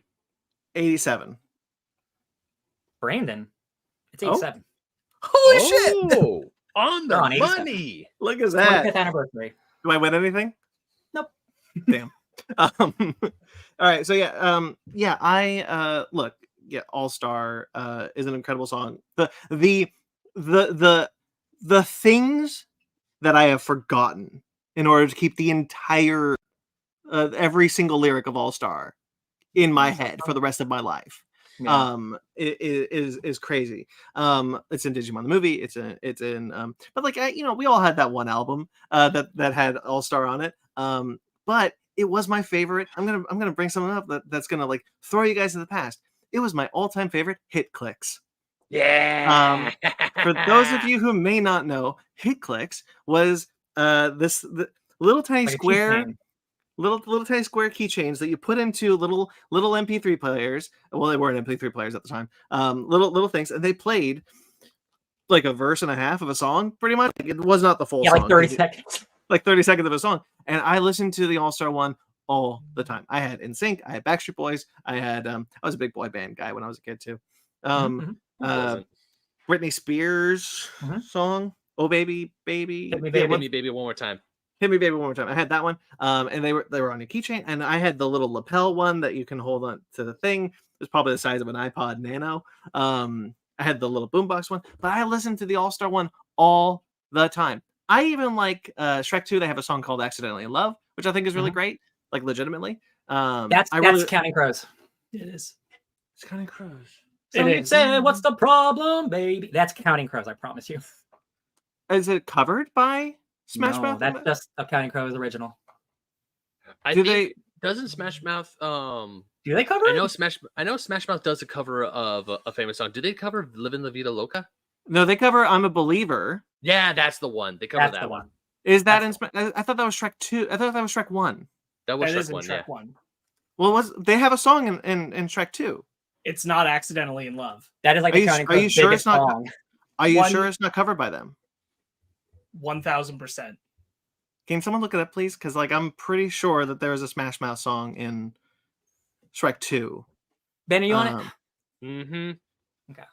Anyway, either- Steve Harwell, he What? unfortunately, he had a kid that passed away, and that sent him down a really sad, tragic road of alcoholism. And alcoholism is awful. I dealt with alcoholism a lot in my 20s.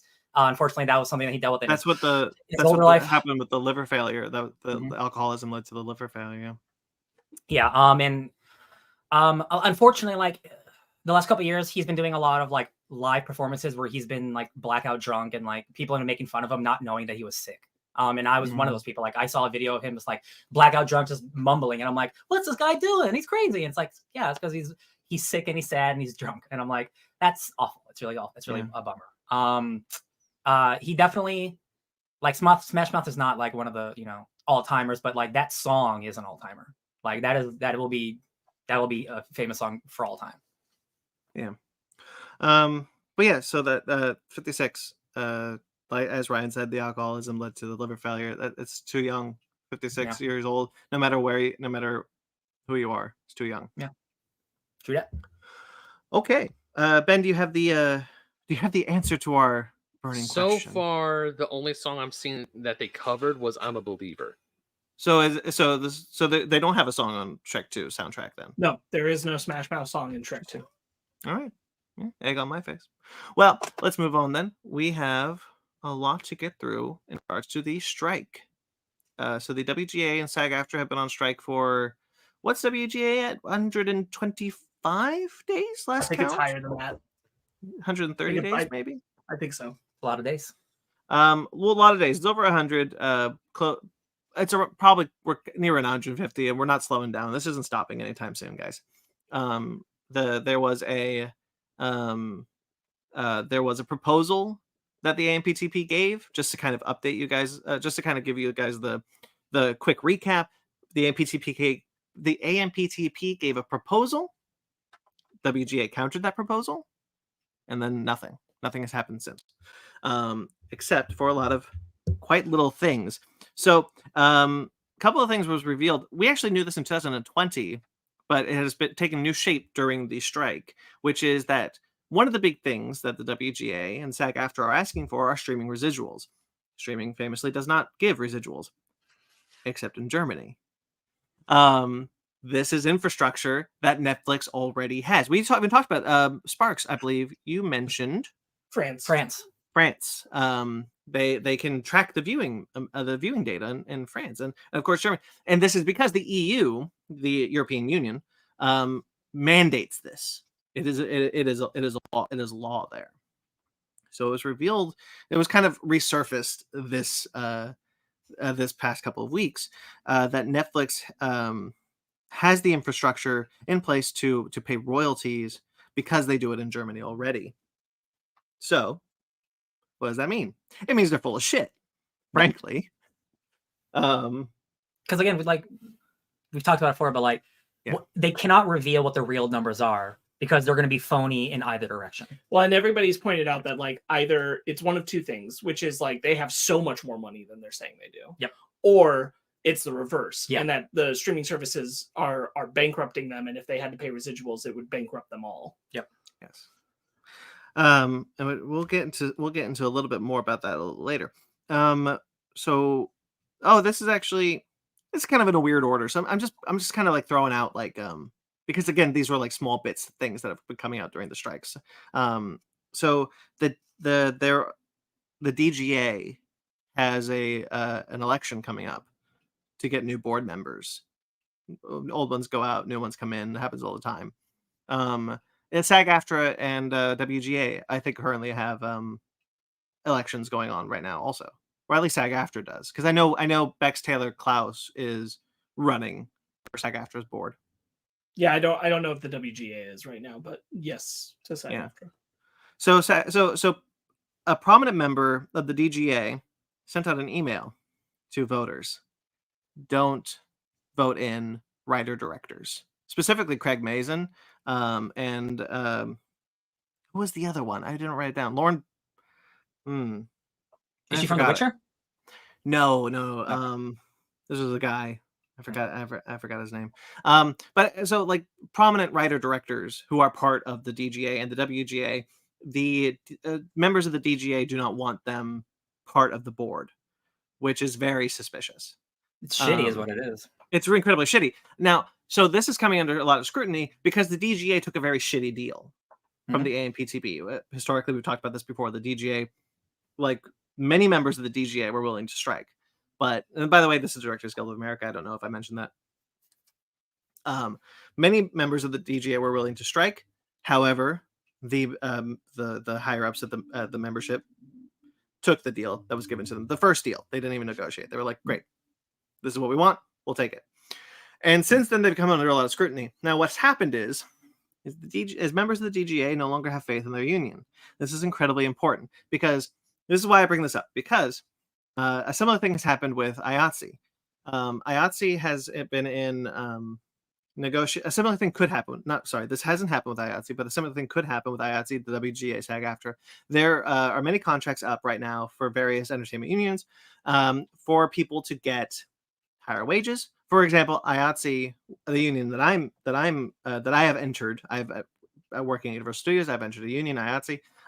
They have been waiting for a significant price raise, significant wage increase for minimum wage in Los Angeles for theme park and hotel employees. And so negotiations have stalled because they've been waiting for that.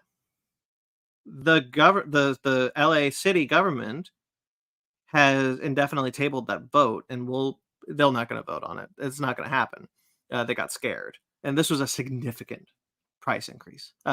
Sorry, and now that's not going to happen. Like I want to clarify, just because I think, no offense, you've just been kind of trying to find your way through explaining the information, so I want to be clear.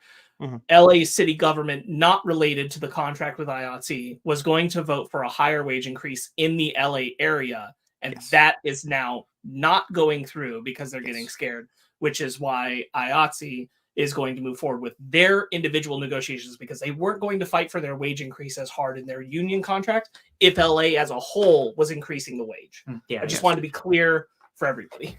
Yes, thank you. Sorry about that. My bad.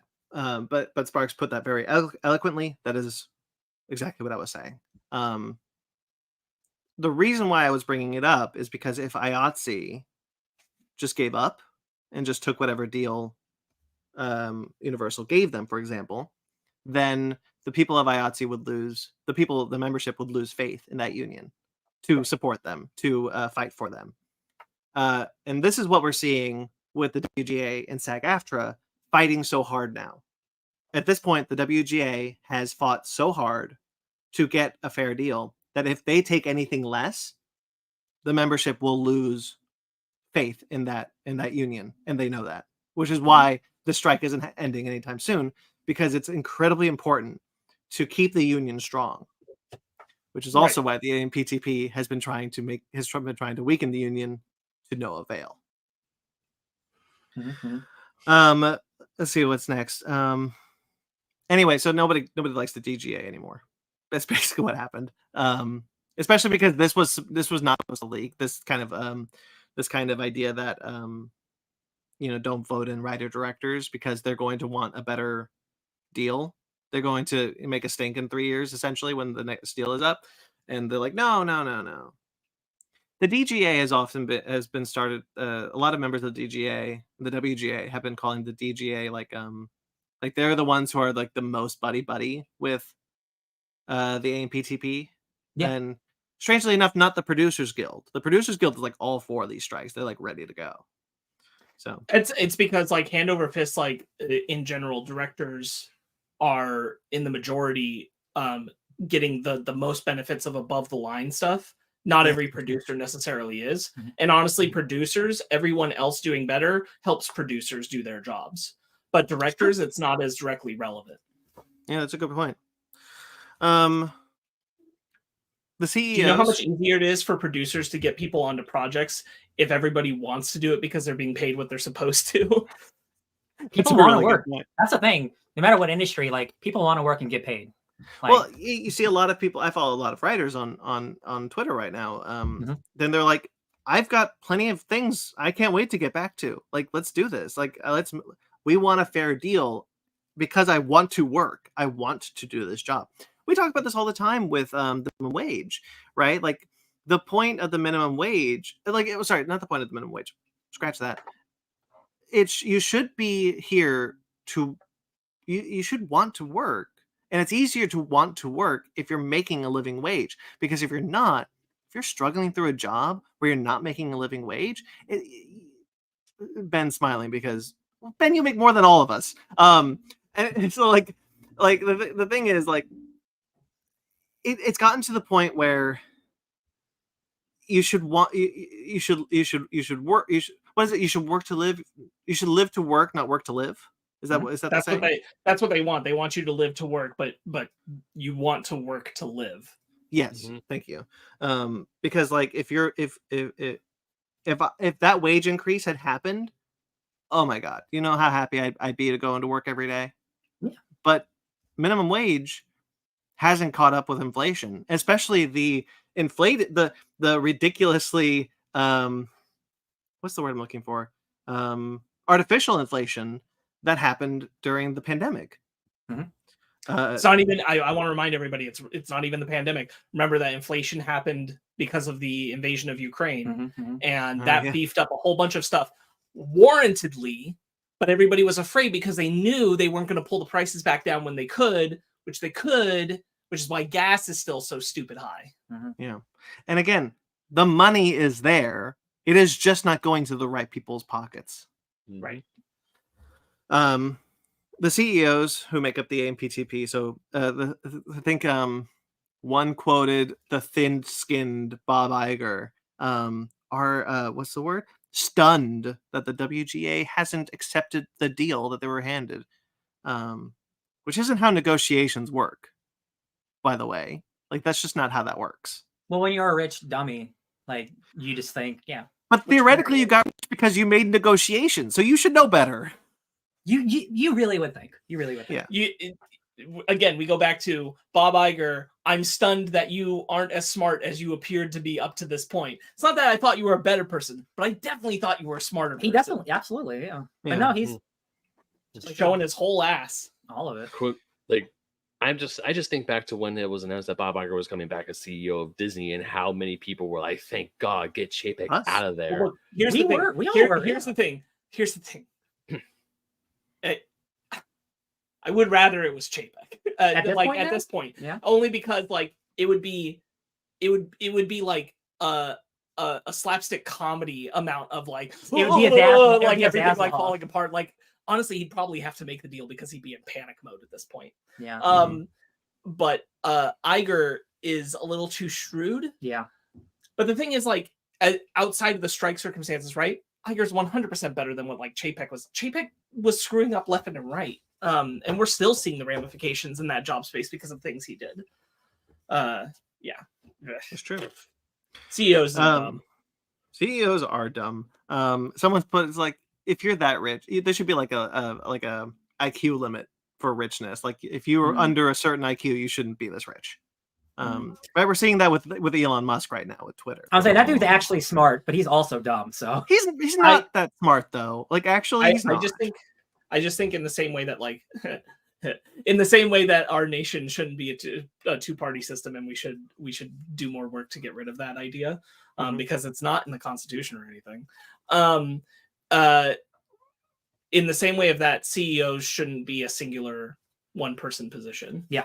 There should be a board, and there should be no one singular entity person above a board. There should be at least 2 to 6 people who are in control of like major companies. it should be like a quiet council from representations from every Yes, if your business is over a certain size, there should be a collection of people so that you can have more diversity in the room, in theory.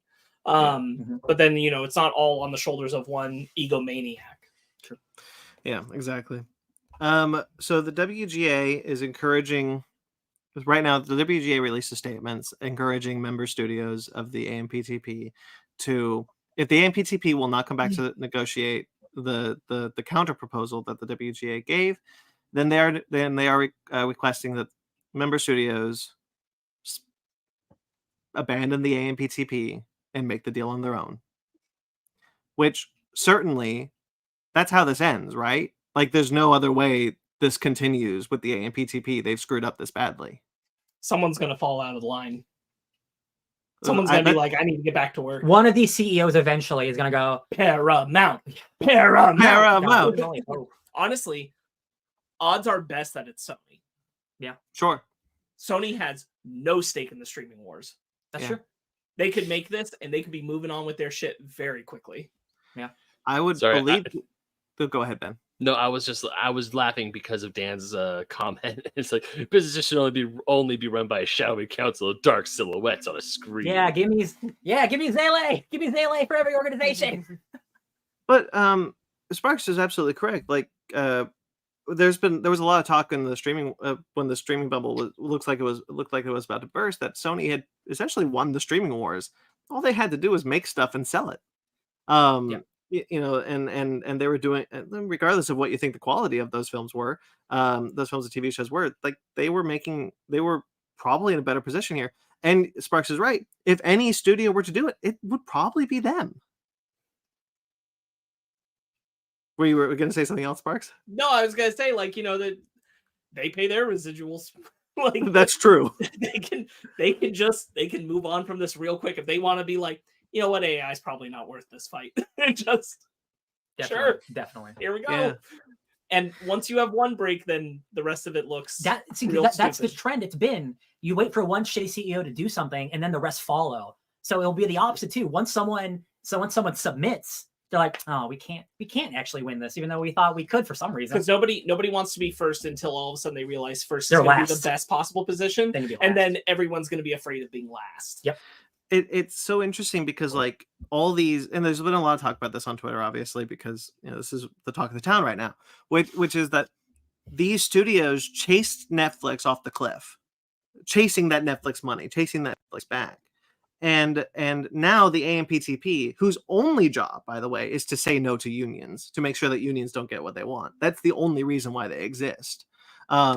It's so weird to me. It's so weird that like these studios are looking at Netflix and Amazon and whoever else, I don't even know who's out there, and saying like, yeah, we want the exact same as them.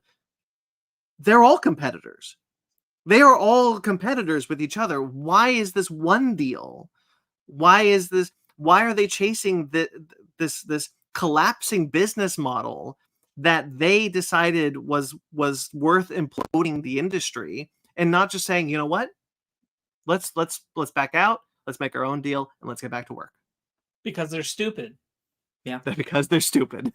And they've now lost way more money than what we were off what people were asking for, right? They lost 500 million when they asked for 50. But again, it's only going to get worse, right? Like contextually, probably what the reason that they're doing this is that it's either they are going to have to pay way more out of their profits than they want to, and their profits are quite high, which means the residual payments are going to be quite high, and that's what we're going to find out.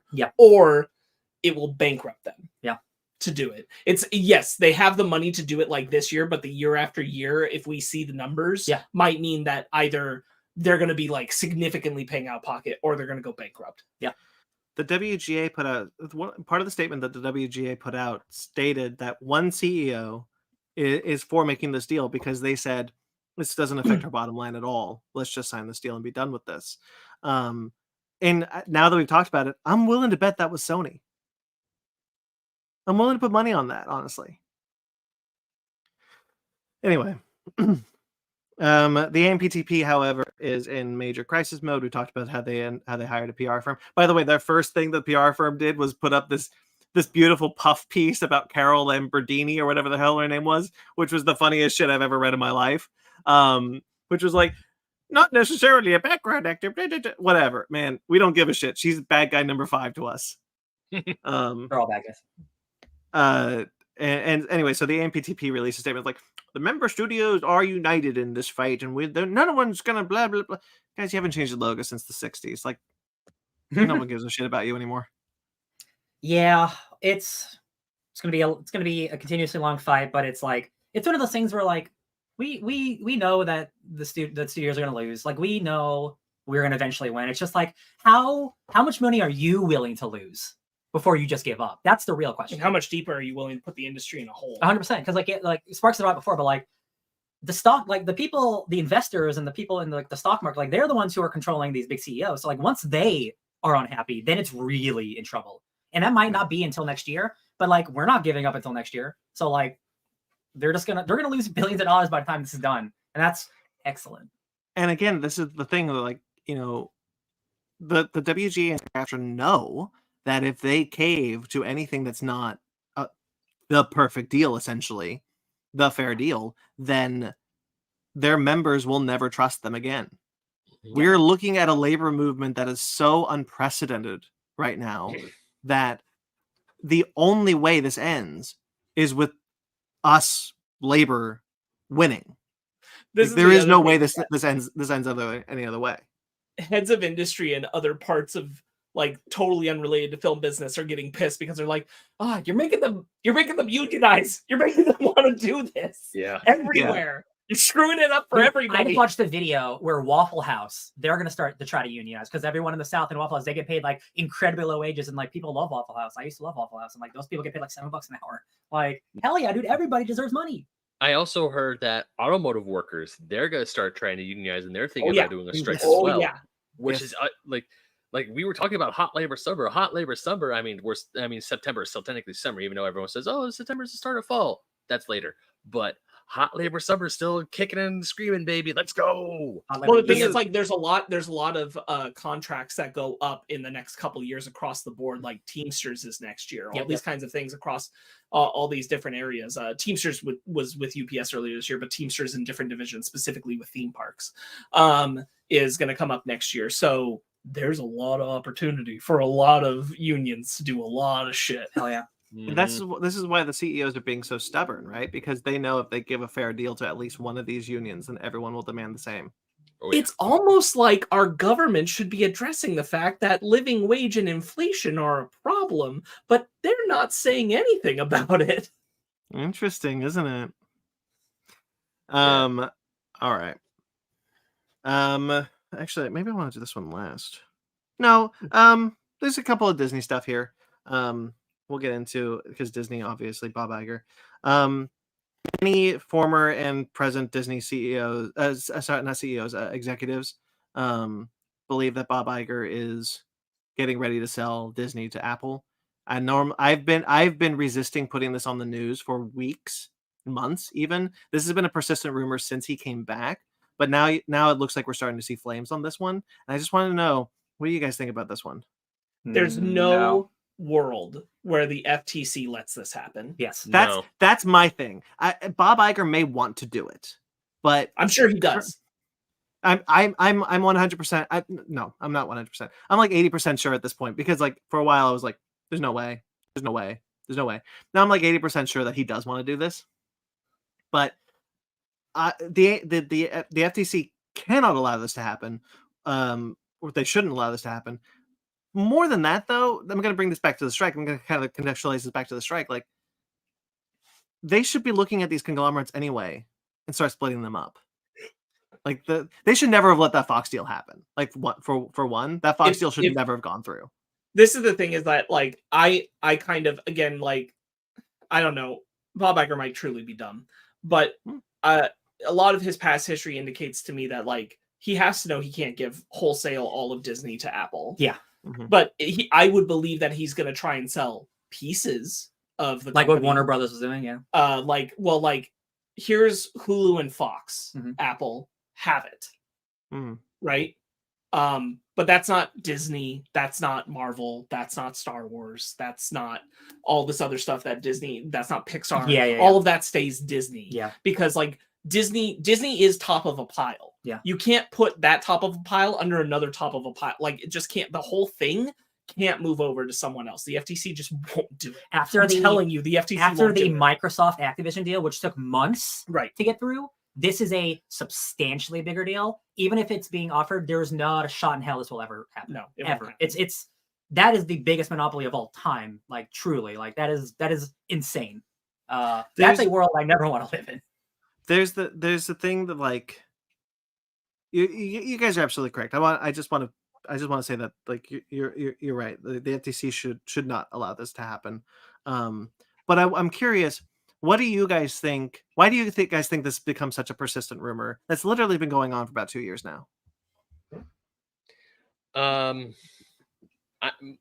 thing that just goes to my brain is just how much money Bob Iger could possibly get from Apple. Because look, Apple and Microsoft, they're like the two most richest companies in the world. I mean, they're the most powerful tech companies we have. I mean, your phone is either an Apple or an Android. And the fact that Apple already has like a large ass, like a huge reach. And to me, Bob Iger is just seeing how much, essentially Bob Iger is turning into a dragon like Jeff Bezos. He's like, all he sees is the hoard in his cave of how much money he can get, how much money this will make him, that's all he sees. That is my thought. Yeah. To Sparks' point, I actually do think the selling off smaller things is the idea here. Because like the less you have to worry about, this seems like a better deal. Like, oh, let's give that streaming service to them. Like, who cares? We're Disney. But like Disney, like Hulu has a lot of stuff.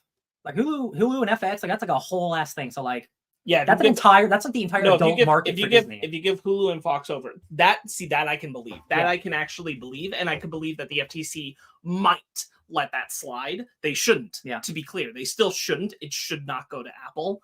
But I could see it. But it can't be the entire Chingadera. Like the Little Mermaid's not going to be on Apple Plus. Like that's not something we'll ever. No. That's not going to happen. That's here's the thing though. And you guys know I agree with you guys, but I do want to caution the kind of like determination here, because like I was saying the same thing when Disney was going to buy Fox. I was like, there's no way this is going to happen. There's no way they're going to let this happen. It's not happening. Not happening. And it happened. Fox isn't Disney. That was a don't discredit that. That was a big deal. That was a big deal that should never have happened. It is legitimately a huge problem that the FTC let that happen. And I could see them maybe saying like, we shouldn't have let that happen, so we're not going to let this happen. But it did happen. And I just want to caution, like, next year we could be saying this is happening. I just want to caution that is a possibility. But like contextually, no. Ryan's correct though. But like Fox and Disney are the same thing. That was a big deal, but this is not just like a studio system. That's the parks. That's merchandise. Disneyland. Like Apple can't do it. They can't have all of that. It's far, far, far too much. It's many studios. They're not an entertainment company. Many multiple studios. It's more than a single streaming service. It's ESPN. It's theme parks. It's too much. It's just too much. And that is the difference. Like Fox did not have all of those extra attachments. Fox was a big thing as a studio, and a lot of the things that came with that. But like Disney covers top to bottom so much more than just like visual media. It's too much. So I don't think those things land in the same context. But also to Ryan's point, like with the FTC, with the Microsoft and Activision thing, that was, I think, a direct response to the Fox deal, where they're like, some things we are not paying enough attention to, and we need to pay more attention. I just don't think this one will happen, which again, like if he is going to go to bat for this, the only thing I think happens is that he tries to sell a piece of the company. The one that makes the most sense to me would be Fox and Hulu. I think honestly ESPN might be, because that's a huge. We probably know at this point that he does want to sell ESPN. Yeah. So selling those off, that makes a lot of sense to me that he would try and do that. But not the whole thing. Like it's just too massive. And the other thing is like, I think the shareholders for Disney would block him. Like, I just don't think they'd let him do it. Like, he can't make that kind of a unilateral decision without their involvement. And I just don't think they want it. I don't think they want to share all their stuff in the mix with the Apple shareholders. So I just don't think that would happen. But on top of that, the main reason I think he's going for it, to your point, Brandon, of like, why does this have any validity? Bob Iger is going to retire in the near future, and he wants to go out on a good business win, because right now he looks stupid. Yeah. And he went out originally from the Disney company looking very smart. And so now he wants to find something that says like, what a shrewd businessman. Look at that last deal he closed. He wants to go out with a win. So that would be the win. I could see to the Fox deal, by the way, going back again, precedent, the legal battles love precedent. The Fox deal, Fox didn't sell their television networks. They kept that. Right. So like I could see to Sparks' point, Disney sells everything perhaps but the parks. Keeps the parks on their own. And they just they start licensing from the parks, and that's how they. I don't think they're getting rid of Star Wars, dude. Still too much. Especially because like in that context, everything that they license for the parks, they'd have to pay Apple for now. Sure. So they wouldn't want to license anything that's in the parks through Apple. Now I do want to put it in a little perspective. You guys say that Apple can't do it. Apple can. They've got the capital. They are massive. They make more money than Disney every year. No, I don't mean that they can't do it in like a financial way. I mean they can't do it in like a that's just too much. It's a completely different operation than what they do. They're a tech company. Now I do want to be clear. I do agree with you guys that this is a bad idea. I'm just saying that it's hard to discredit at this point, because again, for literally since he's been coming back, this rumor has been persistent, and I've been saying no. And now it's gotten to the point where like even executives are like, yeah, there's some validity here. And no, I'm not looking at this like, fuck. Look, I'm not at the point where I'm saying like Bob Iger isn't stupid enough to try to do it. That's not what I'm saying. I'm saying the FTC won't let it happen. Yeah. Fundamentally, the market will fall apart. Yeah. That's too much. It's too big. We've talked about like what are the big names? Like when people make jokes about what is going to own everything in the future, it's Disney. Google, Disney, and Apple. It's those three. Maybe Amazon as well, but people have talked about Google buying Amazon. So like it's those three that are at the top of the pile. And my point being, like, if this were Paramount, if this were Sony, if this were Warner Brothers, I'd be like, yeah, I believe that any one of them are going to try and sell all that they have to Apple. 100% totally would buy it. We're pretty sure that it just cannot be the entirety of Disney. FTC will not let it happen. The future ramifications on the entire market would be catastrophic. The government doesn't always have the best interest at heart, though. No, I understand that. I'm just saying, like, this is, I think, even to the dumbest people in the FTC, this is no, there's no way. You're right, and you're right about that. And I do want to say that Bob Iger doesn't care about the market. He doesn't. We've seen this. This is what the strikes are about. He doesn't give a shit about the market. So if he wants to do a deal, that will fundamentally destroy the market, he's gonna do it. He doesn't care. That's what we're seeing Zaslav do, right? We're pretty sure at this point that he's gutting Warner Brothers to sell it. That's what he's doing. And so like, if it doesn't happen, that'd be great. But like it very much points to that way. So like, you're right though that the FTC, more than that though, and you're right that the FTC cannot let this happen. They should not let this happen.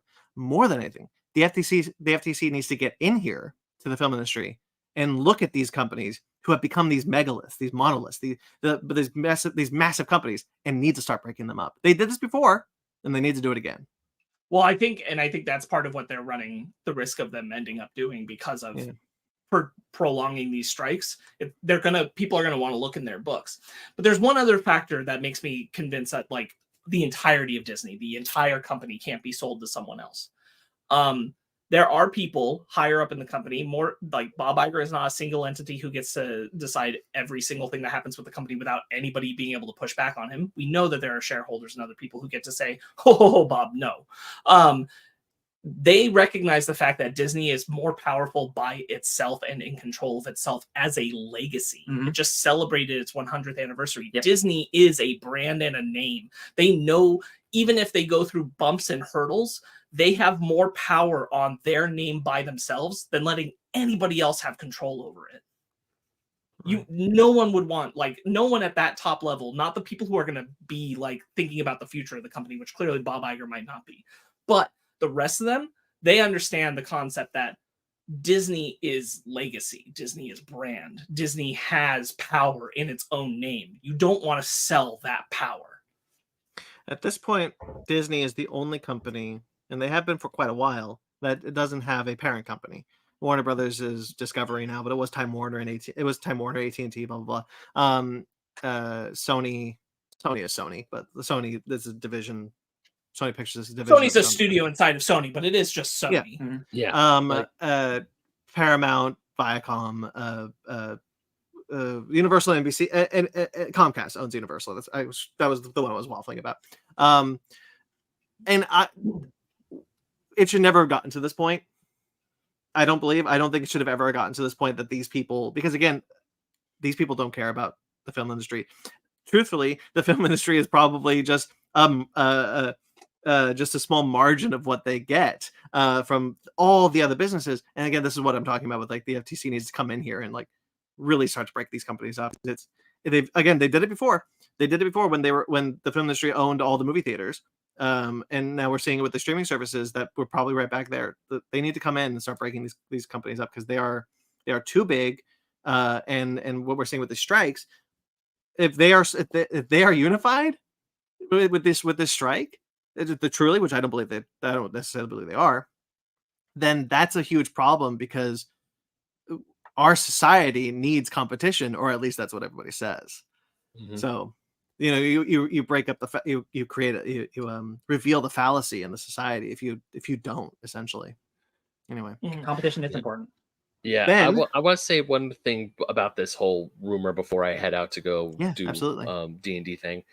The second I read, because I was actually kind of chomping on the bit to get to this, was looking through the news, because this whole thing, I mean, we are all four of us are in agreement that this idea of Disney selling to Apple is a bad idea. Yeah. It is, even if they do sell like bits and pieces of it, I'm not even sure if I'm 100% even okay with that, because like Spark said, Disney is a legacy. Disney is the parent company. They don't answer to anyone else. ESPN, ABC, all the other stuff answers to Disney. No, Disney answers to someone. His name is Mickey Mouse. Yeah, true. Yeah, but once again, Mickey Mouse is Disney. Mickey's for his friends. His name is Michael Mouse. Sorry, Michael. We're not. Yeah. We're not. I don't know you that way. I like, even the fact that this is like even a rumor, it terrifies me, to be perfectly honest, because I am 100%. I 100% agree. No one company should have that large a monopoly, even though Apple has the capital to do it. Even if Disney might have the capital to do it as well, it's just so mind-bogglingly insane that Bob Iger thinks that this, or if anyone thinks that this is a good idea. I mean, sure, this might be a decent business sense, but like Spark said, the ramifications down the line will be catastrophic. And it would also lead to the, like Brandon said, the Google, Microsoft, Disney owns everything wars. Well, I mean, Sparks is absolutely correct in the sense that, like, for two things that he said that you brought up there real quickly, which is that it's highly possible that Bob Iger thinks this is a good idea because he wants he wants to go out on a win, and this would be that win for him. And it is also entirely possible that, no, I forgot the second point apparently. Anyway, but yeah, it's we saw what happened. We have seen what happened with the Fox deal. The Fox deal was detrimental for the industry. It should never have happened. And that is not as big as, you're correct, Ryan and Sparks, that is not as big of a deal as this would be. So if a deal that relatively small has already had such negative ramifications for the film industry, something like this could utterly destroy it. Yeah, and that's why it's not going to happen. But again, as Sparks rightfully said, Bob Iger probably doesn't give a shit. No, and has only cared about his own legacy. Yeah, and even when I said earlier, the reason why this might be floating around is because Bob Iger just sees the big giant hoard of gold, and he could become the dragon. He wants to go out on a win. That's the only thing I can see is like how much money this would earn him. This could. Do we know of, like, because we know Apple makes billions of dollars every year, but have they ever broken the $1 trillion mark? I know that's an insane amount of. I haven't looked either, but I don't know if any company has broken the $1 trillion mark, because holy shiza, that is a lot of money. Sure. I mean, people have been saying that billionaires shouldn't exist because the fact of having that much money breaks you. And even if you were to work an honest job and not spend a single cent from even the 1800s, you wouldn't even be close to $1 billion. Well, but that's a really good point, Ben, that you bring up. The fact that, like, when you make that much money, like, that's why Bob Iger doesn't care about the industry. Not really. He doesn't care about this. I just want to clarify: Apple as a company is worth $2.79 trillion. Oh, almost $3 trillion. What?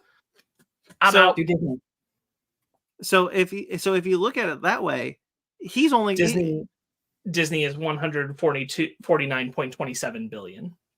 So Apple is worth more than a lot more than Disney. Interesting. Yeah, man, iPhones are expensive. Yeah, and of course I'm doing this on a MacBook, and I have an iPhone next to me, and I've been telling Fanny I've been wanting an Apple Watch for long. I know I'm part of the problem. I'm sorry. No, that's not here or there. What I'm trying to say is, Ben, the thing is, like, when you get this much money, you don't care anymore. Like, you're not going to you just lost touch with reality. So what Bob Iger is probably, and again, look, this is still a rumor. This is not happening. Right. This is still a rumor. What's most likely happening is that Bob Iger only cares about his bottom line, going out on a win, and not thinking about the future of Disney. And he's not. And he's probably not at this point. He's only thinking about his future. So if he got brought on to fix the problems with the company, he didn't come on to be a creative. So did David Zaslav got brought on to fix the problems with Warner Brothers. 100%. So, like, these CEOs, they get brought on to fix a problem, and so they can get their payout. So they can get their big payout, and then they're out. So just real quick. So it's Apple at 2.7 trillion. Yeah. Microsoft at 2.48 trillion. Yep. and then Google at 1.7 trillion, and Amazon at 1.4 trillion. So Damn. all of them are above $1 trillion, and none of them should own all of Disney. Nope. True. All right. Nope. Anyway, And- let's move on ju- because Ben, yeah, I you gotta go, bail, my record, friend. but I Thanks for gotta hanging out. go. I gotta go call Cthulhu and all that stuff. But yeah, I had one thing. I was like, I also love how these CEOs were brought on to fix the problem, and they became the problem. True. They were always Zaslav. They were always the problem. They were always the problem. Have a great Ben, show, guys. Have a good show. Have a good recording. And where can they find you? You can find me can at they find you? VedMag27, Instagram, Twitter, TikTok, Threads, and you can also find me right for Old School Gamer Magazine, Fusion Gaming Magazine, GoNintendo.com, and of course playing Mary Frankenstein, and other cool stuff is coming out from the D and Dark show. So keep an eye out on the D and Dark Twitter feed because we are doing some cool stuff, and I'm really excited to share with all of y'all. And we will be coming back in October, so yay! Have a good day, sir. We'll see you later. Have a good one, guys. Also, Godzilla -1 looks awesome. I can't wait to see it. I love that show. I love that trailer. Bye. All right. That was Mr. Ben Magnet. Let's move on from this lively discussion into more Disney. Really, Disney's wanted all of Hulu since they bought Fox. That was their main goal. They made a deal with Comcast to be able to sell, to be able to buy a Comcast stake in 2024, at the beginning of 2024. Comcast, however, is now looking to sell earlier. So for reference, Comcast has 33% of Hulu. For those of you who may not remember, it's been a while. Hulu used to be owned by 4 different companies. They used to have, and when Disney bought Fox, it became 3 companies. Warner Brothers sold their share just outright to Disney, and Comcast was ready to go. Hulu started by NBC Universal, right? Primarily. I think so. Yeah, I think they were the ones that spearheaded it at the beginning. Let's see. Yeah. I'm not 100% sure. Which is why Comcast still has the most of it, because Comcast Yeah. bought up that stuff. So they have Comcast, NBC Universal holding a minority stake. Cool. So NBC Universal still has 33% of Hulu, and Disney wants it bad. They want to own Hulu outright, and so they're willing. However, Comcast knows this, and they are willing to talk and negotiate to sell the stake earlier than expected, but they're most likely going to play hardball because they know they can get a lot of money from Disney from this deal because they know how badly Disney wants this streaming service. And Disney will probably buy it. They'll probably do it because they'll get all of Hulu and then like, cool, now let's sell it. Yeah. So this is why this is important because this would raise Hulu's value to $27.5 billion. So basically what that means is they could sell Hulu for $27.5 billion. Hey guys, I thought streaming wasn't profitable. Yeah. Also, like another big rumor is like, oh, Hulu's going to raise the price again soon. Oh, that's not a rumor. We talked about the last time. Okay, no, another like a new one. The $18.99 was the last one we talked about. They're going to raise it again. That's what I saw. They said later this year. Is it? This is the same. Okay, I wasn't sure. They're just letting everyone know again. Like this is sending out the notices because it's a month from happening, but it's the same. Okay, I'm just making sure. That's still shitty. I got a little scared. I was like, you can't. Well, no, $20 is already too much. Last time we talked about it, and I just saw somebody on Twitter talking about it recently, so I thought it was another new thing. We were paying attention because we were doing the news. Yes. People got their emails like, hey, next month the price increase. Got it. So if you had an account, now you became aware of it if you weren't paying attention. $18.99 is too much for a streaming service that's not going to have any new content soon. That's a good point because actually, we talked about it when we first talked about Hulu's price increase, and I actually do agree with Sparks. That's where I watch a lot of my great adult show, like The Bears on Hulu. So as long as the stuff is there, I don't mind paying it. But if there's no new shows in the next 2 years, I'm not buying. That's a lot. Right. Paramount. I'll bring this up further. Paramount is going to raise their price again by the end of this year. They've already raised it once this year. They're going to raise it again. That's what I saw. Paramount. Oh, okay. So Paramount Plus is going to raise their price again by the end of the year, and they were like, "That's how we're going to grow our business." But again, you aren't going to have anything new coming to your service. The only reason to do this is because you're losing subscribers because you don't have anything new. So there's nothing here for us anymore. It's actually, it's not a the strategy response isn't necessarily like losing subscribers and trying to make up that cost. They're trying to push people to the ad tiers, at least in terms of like the Hulu Disney stuff. We know that's true because they want more people on the ad tiers so that they're getting ad revenue. Which means they should follow regular TV rules and pay your royalties. Yeah, that's how they get you. That's how. Yeah.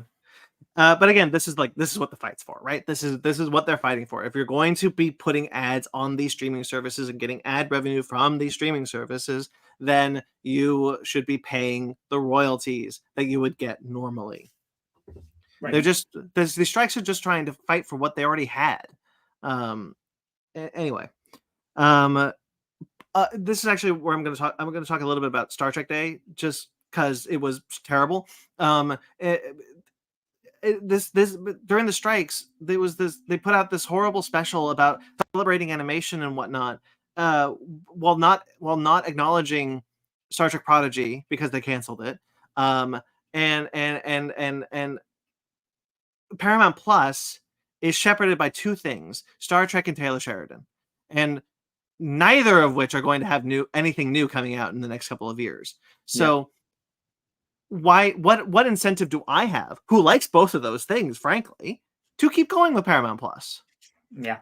Then you put out this insulting special to be like, look how great Star Trek is. All right. I didn't watch it, but I have heard people do not like that thing. It's freaking awful, man. Yeah. Awful. Insultingly so, also. That's a bummer. All right. Anyway, Disney is being sued by the investors for, quote, cost shifting during the Chapek era. This was done in order to hide apparently a massive streaming loss. So the projections that they'd never met their projections for Disney Plus by 2024. They had a certain thing they were trying to hit. They never hit that.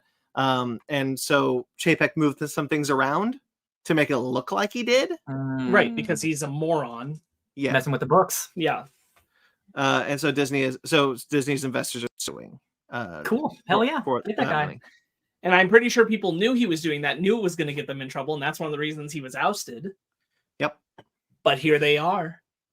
They did it anyway. Stephen Colbert, Jimmy Fallon, Jimmy Kimmel, Seth Meyers, John Oliver. This is a good thing, by the way. We've been talking mostly bad things. Should clarify, this is a good thing. John Oliver are launching a podcast series about their strike experience. All the proceeds for this podcast series are going to go to out of work, late night staff, specifically their crews, obviously. So all the money that they make from this is going to their pockets, which is nice. That's great. Jimmy Fallon needs the good PR right now. Yeah. Yep. I'm really excited about everyone on that except for Jimmy Fallon. I kind of wish he just wasn't involved. Yeah. I actually think more people would check it out if he weren't part of it. So Fallon had a lot of good PR when the strike began, because he was very openly like paying his staff out of pocket. He was just giving money to his staff because he was doing the thing that everyone else in late night was already doing, and he didn't want to look like the piece of shit. Yeah. And then it came out that not apparently, like, come on, we all knew this. He has a very toxic work environment for his staff. My favorite thing about it is like all of the shitty stories about how he treats his staff are like they're berating and dumb, but they're like dumb in the way that Jimmy Fallon is dumb. Yeah. Where he just does things like, "Oh, is that what you think?"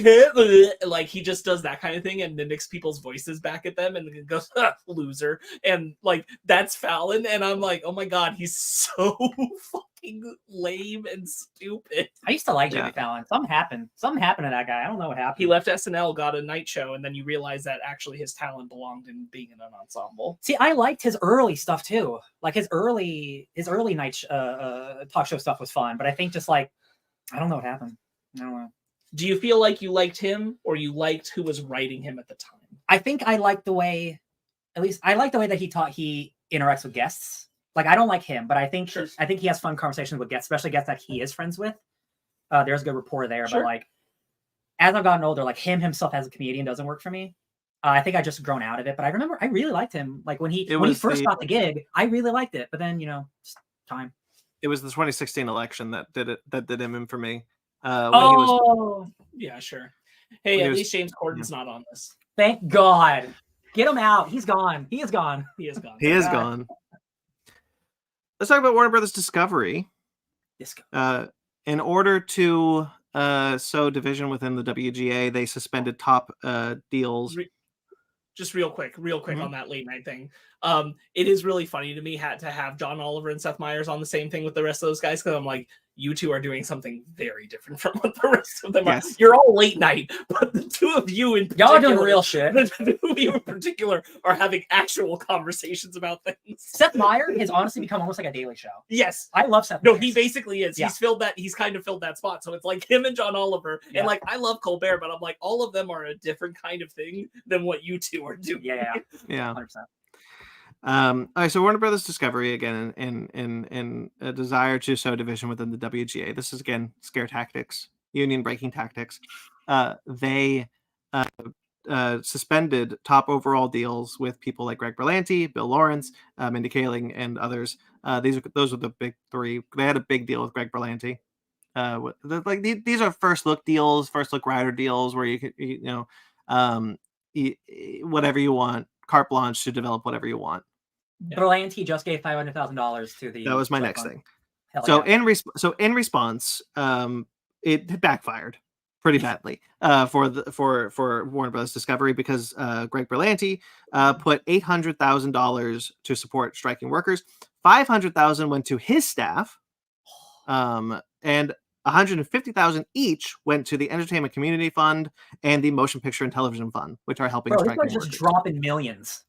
Like, good, what are they like? All of these big celebrities that are doing this, like, that goes to show, like, man, rich people can be good. Actually, some of them can be good. Not everything Berlanti makes is great, but like, Berlanti's a shrewd producer and business person. Mm-hmm. He understands working with people and working inside the industry, and so like, I'm not surprised, and like, it's a shame that like he's getting like kicked around, and so is Bill Lawrence because of this. I don't care that Mindy Kaling got kicked around, but that the other two are getting kicked around is a bit of a bummer.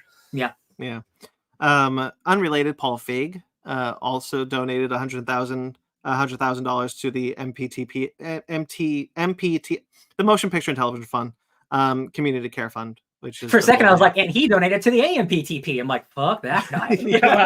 Wow. Here's Paul Feig. So it kind of a smaller number in regards to what Greg Berlanti is doing, but still, like, this is really great that as Brian said, so many big profile people, these names, they are standing in solidarity with their unions, with the people who are striking, because they know that they are not striking for them.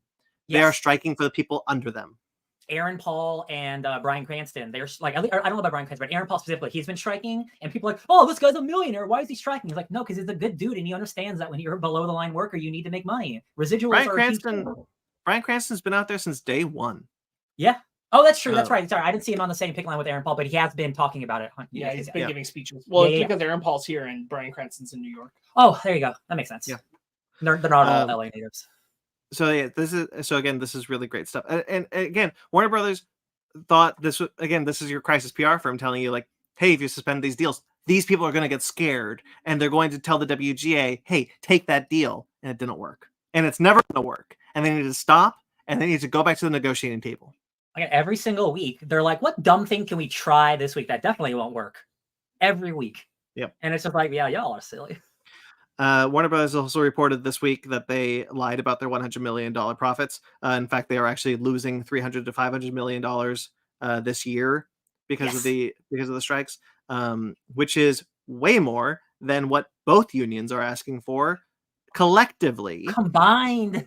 Again, they said this is another one of those things where I go back to what we were talking about earlier, which is like, yes, very clearly, like, you know, what they're asking for on the year-to-year basis, like, they're already blowing it this year, right now, right here. It's happening, which really implicates, like, what the heck are we going to find out about the books in these streaming materials if they have to agree to the terms? Because I don't think it's actually for some of these companies anymore about paying them what they're owed. Yeah. Again, we have so much conversation about how this is an infinitesimal amount of the amount of money that these companies make. Yeah. The implications of what it would mean beyond legality. That. Here's the thing: what they're asking for is for these percentages, but that money is based on a number assumed about the views, but we don't Yeah. know what those views actually are. So again, they're either very high or very low, and it's either going to hurt the company in one way or another. And that's the thing that's like, so something is funky They're in the screwed. books that they're trying to hide. 100%. Like, and Yeah. that's the thing. Like, they are so far backed into the wall. They have literally nowhere else to go. And like, the only thing they can do is not lose, and they're just going to take as long as they can to not lose because they know they're fucked. Yeah. So it's just again like, how long are you guys going to waste your money for? Because we're chilling.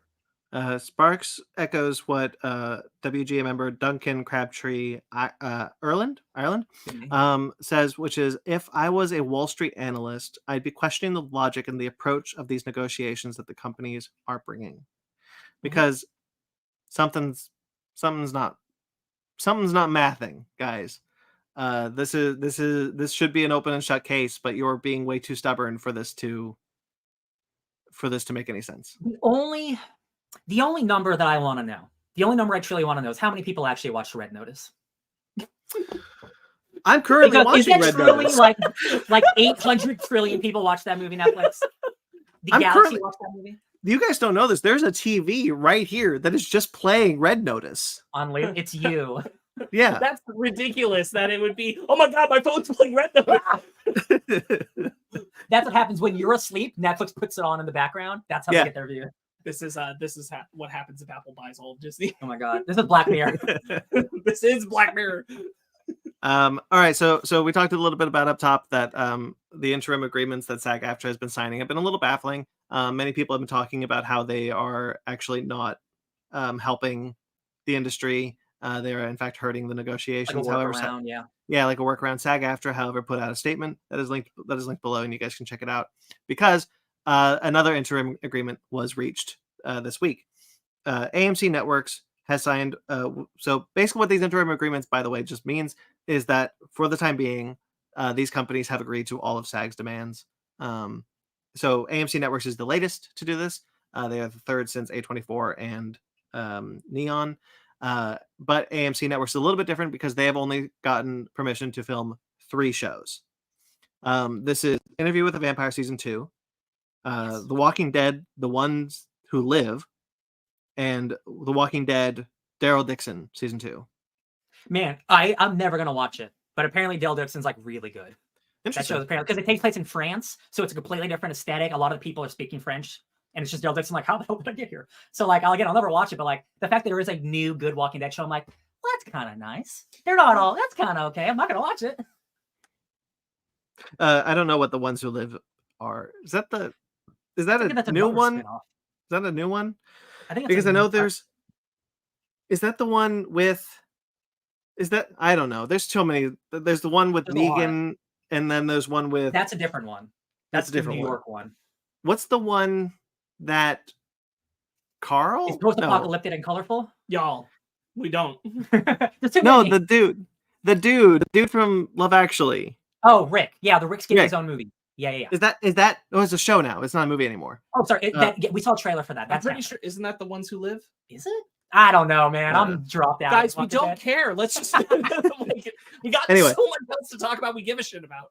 It's interesting. It's just interesting because SAG has agreed to film these things, and honestly, I kind of agree with the naysayers here that this is actually hurting SAG's bottom line. No, I'm 100% in that camp. Like, I really appreciate that Adam Driver, who was promoting something that he was allowed to because of the interim agreement. Thank you. Was out there and he was doing it, and but at the same time, he was saying like, I just think it's ridiculous that the studios aren't coming back to the negotiate. Like, he was using the opportunity to platform, not at the promotion, and be like, studios really should be coming back because I can talk about that and I'm here and I'm going to champion the cause.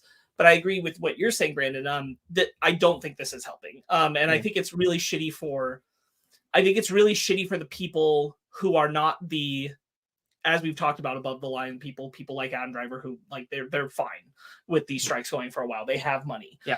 It's all the lower end actors that like, oh, well, I wasn't an extra or a side character for 2 episodes in the Daryl Dixon show, so I'm not getting paid right now. Yeah. I'm not getting to work. I have to be striking. But they get to go do, and I think that is fair. I think if you are on that lower level, that feels pretty shitty to watch other people get to go do work. And I don't think it's doing enough to weaken the AMPTP thing. I think that they should be holding the line on like, no work, no work, no work, no work, no work. Yeah. Unless you're like A24 and you're outside of it. You want to be a studio who comes to us and makes a whole deal. If all of AMC and who owns it had come and made a deal and said, yeah, we're good, like the whole studio and all the AMC things go back into work, that's different. Yeah. Yeah.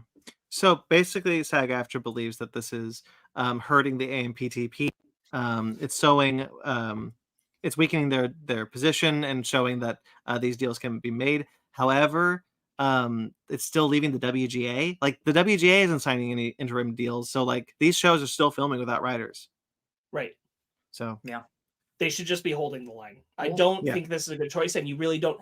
It's not worth it for your two stupid Walking Dead spinoff shows. I'm sorry. I don't care how good they are. It's not worth it. and I like not to be Props to Interview with the Vampire. Yeah, I not really to be wanna watch devil's that first advocate. season, but come on. not to be devil's advocate, but like if this was the only way that we would get a season 2 or cancel Interview with the Vampire, then like I'm glad a show of that quality and that caliber gets to exist. But like it is trying to skirt the line and just not be in solidarity. So like if it was like an Interview with the Vampire and 2 other like The Bear season 3 or something, I'd feel a little more positive about it. But it's like, yo, let's pump out more Walking Dead, even if it's good or not. But I'm like, that is your cash cow, I guess. Sure. So Disney had some more stuff, quite a couple of weeks as they've pushed their Marvel slate once again. This time their TV shows. Loki and What If are still coming out around the same time. What If, I believe, is meant to be Christmas this year. I don't want that present. And We can't talk Echo. about it, but oh man. Echo was pushed from November 29th. Remember, it was coming out all at once. To January of next year. Oh, they're throwing that thing out to die. Well, January. here's the thing. January is better than where they were putting it. They were putting it on a holiday weekend at the end of Loki and all at once. January, especially in this less new things are coming out, Echo might have a chance. That's true. I do think that this is a better date than the November 29th they gave it. I thought that was a death sentence. Yeah, that's true. X-Men 97 was apparently coming out this fall. And is now coming out. Well, I mean, it's not. We saw a Comic-Con trailer that we didn't see, but like that thing is actively. Well, now it's next year. Yeah, sure. So it says early next year is when they're going to put it out.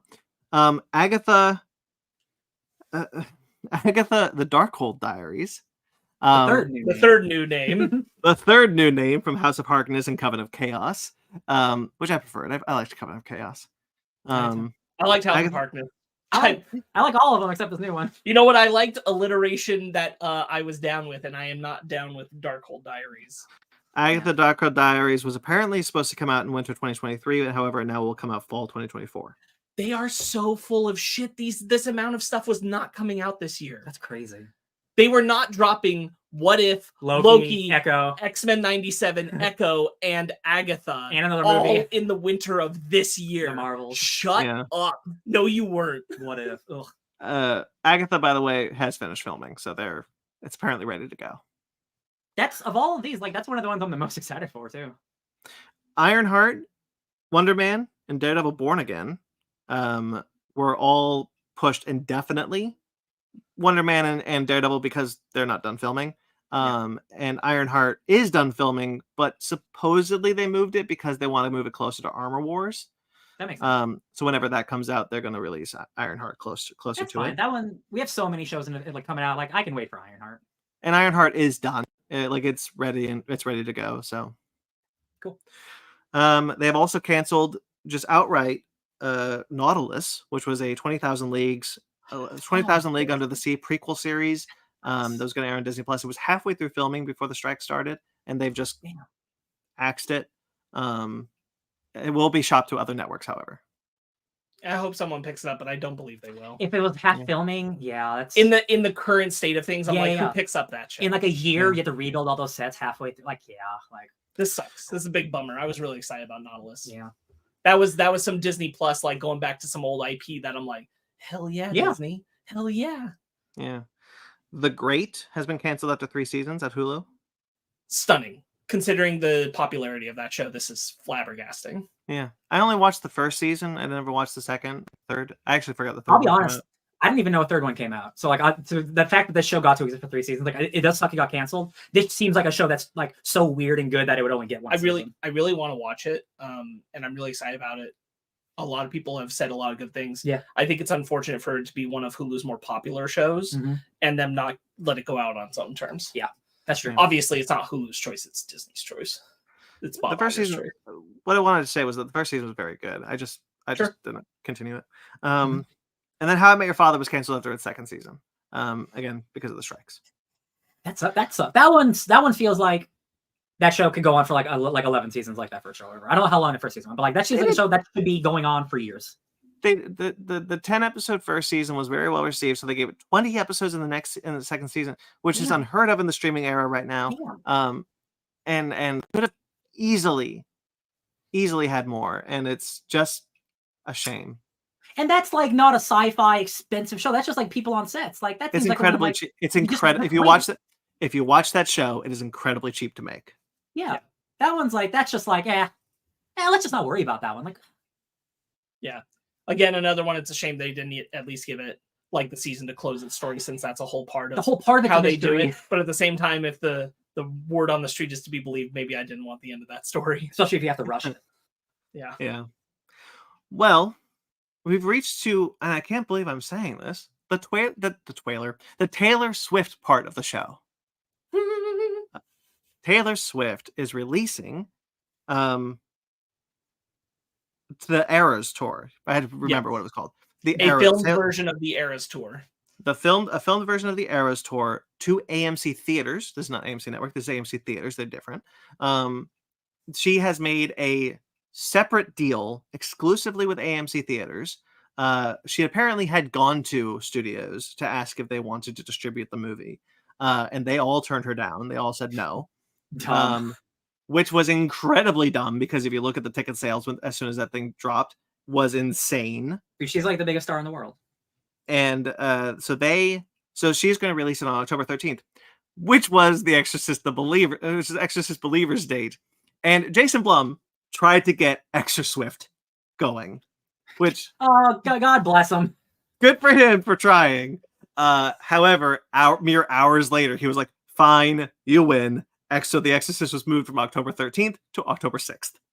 That's fun. That's cool. Yeah. That's cheeky. Importantly, Taylor doing this has really pissed off some studios. Oh, yes. Because she's not going through them to get it into theaters, and she went directly to the theaters. And going back to our earlier point of like, so let's say all of Disney goes to Apple and the whole thing turns to a catastrophe. What you will see, because everybody will be pissed about it and it'll be such devastation, is over time, other people are just going to make their own shit and go to theaters themselves. It's going to be like old school independent filmmaking again. It's going to go back to old independent filmmaking. Bring your reel to a movie theater. Oh, God, it's so good. Everything just comes back around. It's so fun. Yeah, that's a really good point. So she also has agreed to all of SAG's proposals, by the way. Yeah. She has reached an interim agreement, which is why she's able to do this, I guess. But yeah, it's truly incredible to have seen this happen and piss off all these studios who turned her down in the first place. She is going to make so much money. AMC Theaters is going to make so much money. Like, they are going to be rolling in dough. This is getting a theatrical distribution from her. There's no middleman. There's no middleman to pay. This is her distributing this to a theater chain. Sorry, Extra Swift. You tried. Yeah, not everything could be a Barbenheimer. That's true. We've talked a little bit about this already, but we know that the Marvel VFX house in-house workers have been voting to unionize. Now Disney's, this is a separate division, Disney's VFX in-house VFX workers have also voted to unionize. They filed officially with the National Labor Relations Board. Which is big. It's happening. The VFX workers are going to unionize, guys. Yeah. This is the thing. Like, the studio screwed up in so many big ways with this, and like, I don't know what they're trying to hide, but like, they've really screwed the pooch, because they have rallied so many to be like, oh yeah, fight the power. Yep. Yeah. We'll hopefully know more about that soon. But that's incredibly exciting. Like it's this awesome. this is happening. Hell yeah. A second SAG-AFTRA strike might actually be happening too with the video game industry. Okay. The SAG this week is planning. Actually, I think they sent it out already. But the vote is currently happening. To vote for a strike authorization. Now, this is not a strike. This does not mean they're going to strike. This just kind of gives the unions the power to come to the table with, if we don't get a deal, we're striking. That's just how it is. And I'll be honest, I'm pretty sure video game companies are going to be like, no, please, we'll do the deal. Video game companies, they are similar industries where you have big people on top who make big decisions, but people who work in video games, I think, are just a little, I don't know. They get it a little more maybe than big business people. So you say that. However, this is not. Yeah. So this is 2016 was the last time this happened. If you guys remember, the video game strike happened in 2016 against SAG-AFTRA. That was for very much the same reasons that this is happening. However, now AI is involved. The video game companies want to use AI voice replicators. And they do not, at this point, pay residuals because the 2016 deal was so bad, they didn't get what they wanted. SAG-AFTRA did not get what they wanted. So they signed a 3-year deal to end the strike, which was extended 2 more years, which was extended another year, which is why it's ending now. So now it is ending now. But again, the same problems are on the table. So this is looking for protection against the use of AI for voice and performance capture. Because again, now it's even more common for actors to actually be performing in a space and for performance capture. I would say most modern games, if you're dealing with high quality cinematics, it is mocapped. Yeah, and ask wage increases, obviously, and on-set working guarantees and residuals. Again, we don't know the full extent of the deal. They have not released the full extent. This is just kind of what was able to be released to the press. But this negotiation has been happening, and it doesn't look like the video game industry is moving on a lot of this. What this will affect are EA, Activision, Epic Games, Insomniac Games, Take-Two, Warner Brothers, basically all of the big companies. So Fran had this to say. Fran Drescher had this to say. Here we go again. Now our interactive agreement is at a stalemate too. Once again, we are facing employer greed and disrespect. Once again, artificial intelligence is putting our members in jeopardy of reducing their opportunity to work. And once again, SAG-AFTRA is standing up to tyranny on behalf of its members. This goes back to what I was talking about before. SAG got a lot of shit for taking the 2016 deal because it was not a good deal. They cannot do that at this time. They cannot end this strike with anything but a fair deal. Well, and that's the thing is, like, if they get if they get the vote for a strike authorization, I do think the video game companies will just be like, yeah, okay. Because they're already striking. What do they have to lose? True. They're not going to win. So when I look at the reason 2016, yes, I'm looking at it now with the people who are in charge of the companies now. I look at Sony and Microsoft specifically, and I look at the 2 people who run those companies. And both of those people are very actively anti-AI. They're very much creative. Phil Spencer, the guy in Xbox, that's a good point. Yeah. He is extremely pro people, pro art, pro not crunch. Like he's the 2 guys. Nintendo is a different story. I don't know because they're Japan. They're very secretive about all of their operations. But Microsoft and Sony are very open. Those 2 companies will 100% give everything they want to the SAG. But other bigger like EA, Take-Two, those are different. I don't know about those. But the thing is that like this isn't about the video game console heads. This is about the individual game studios themselves. Yeah. So and so like the guys who make God of War, you bet your ass they're going to sign for SAG-AFTRA. This is like all these big companies. Again, Sony, all the companies who work for Sony, all those game companies, Bethesda, who just made Starfield, Baldur's Gate, they're all anti-AI. So I have a much stronger belief in this than I do the movie stuff. And to that point, what I was going to say is that I don't think they'd hold the line the way that the studios are for the film and TV stuff. Yeah. I think that there would definitely like immediately be people who were breaking away and saying, I don't agree with this. We're going to give them the deal. Yeah. And because you don't have that solidarity, I don't think it would hold any water. There is more solidarity. They don't have an AMT. They don't have an AMPTP. Like this is, they are able to, as Ryan was saying, individual companies are able to just make the deal as it comes up. They don't need to make a one size fits all deal. I mean, they probably will, but they don't need to. Yeah. Right. And like AI, just like in movies and TV, like AI is becoming a problem not in any big games. All the AI shit is happening in really shitty small games that nobody's playing because people are noticing, oh, this is AI generated shit. Like people know, it's very clear to tell when it's AI, especially in video games when you're moving around and doing shit, right? So like these big companies, I'm not worried. These smaller companies, or maybe some of the shittier companies, maybe, but like I'm not worried about the next God of War or the next Bethesda game or the next, Cyberpunk. All of these big companies are very pro people as opposed to these movie people. Because they're also like a lot of these video game people are a lot more active in the business of being a person dealing with fans and dealing with customer stuff. So at this point, I do want to bring up this statement from someone who is unnamed but familiar with how the negotiations are going.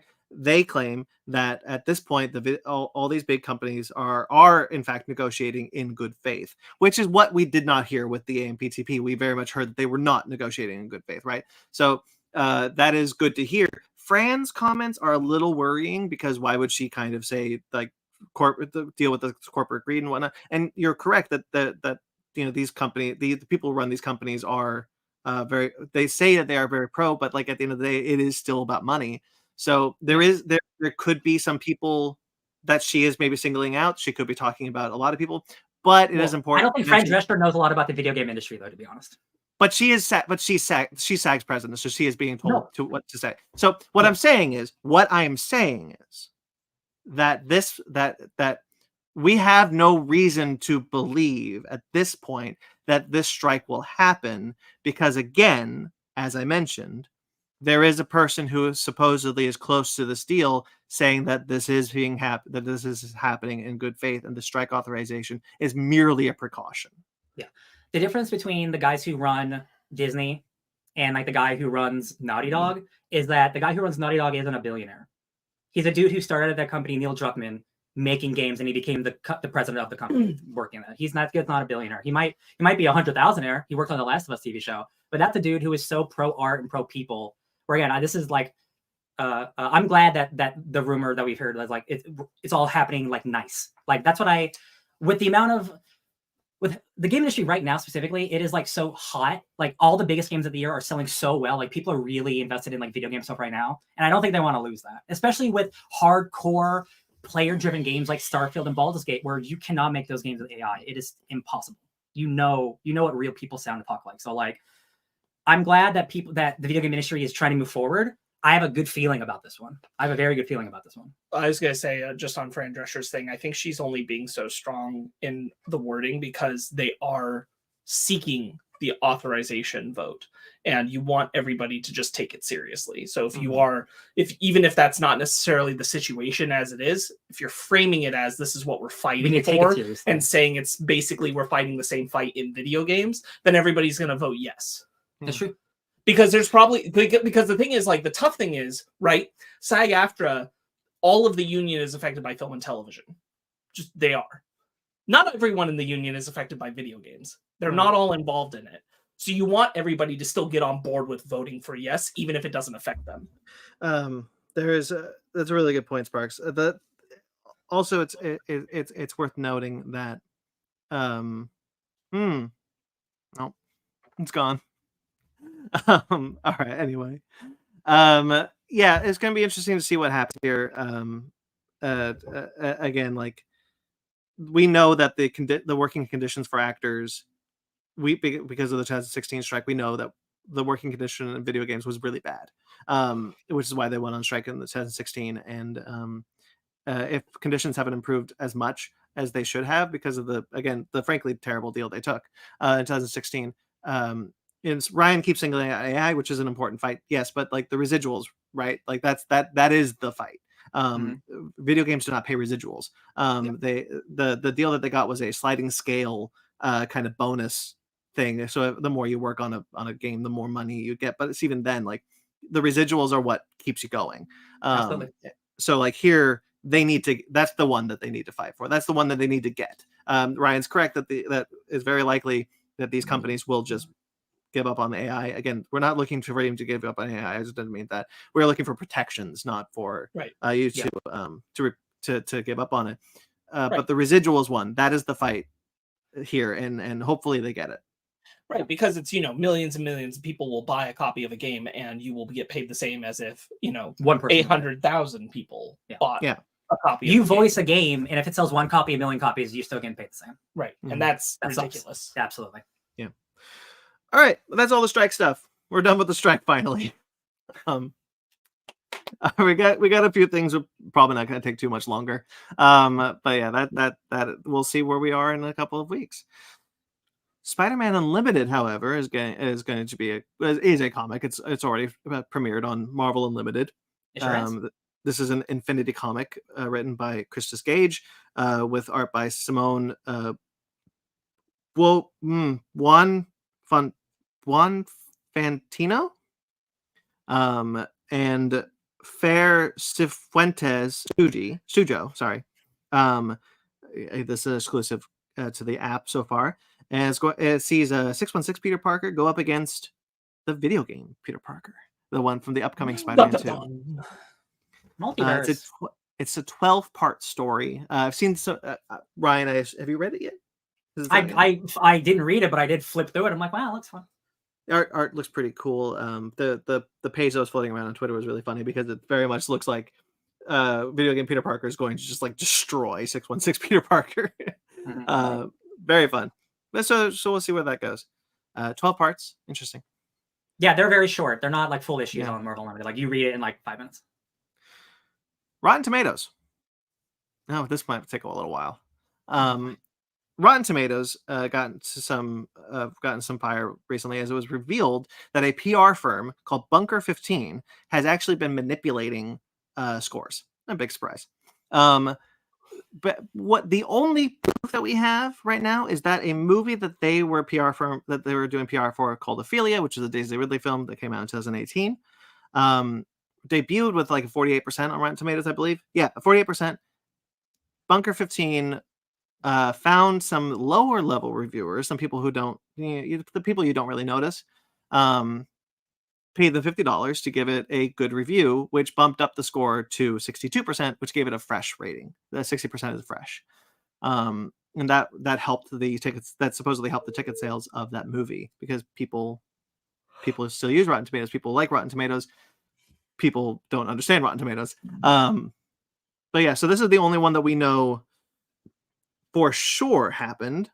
Bunker 15 obviously declines that this happened like they would. $50 though? Not a lot of money. If you're going to sell your integrity, I would go for a lot more than $50. That doesn't surprise me considering what how much they get paid to do other things like this at different websites. If I was going, you got to pay me a lot more to write a good review about a movie I didn't even see. So I mentioned that this is the only one that we know of because this is the only one we have proof. This is the only one we found, but this is happening. Paul Schrader, who's a filmmaker, says the studios didn't invent Rotten Tomatoes, and most of them don't like it. And even Rotten Tomatoes even said like we take our integrity very seriously and blah blah blah. Like they wouldn't know that they were being paid for reviews. Like they wouldn't. That's not how Rotten Tomatoes works. Right. And most of them don't like it. But the system is broken. Audiences are dumber. Normal people don't go through reviews like they used to. Rotten Tomatoes is something the studios can game, so they do.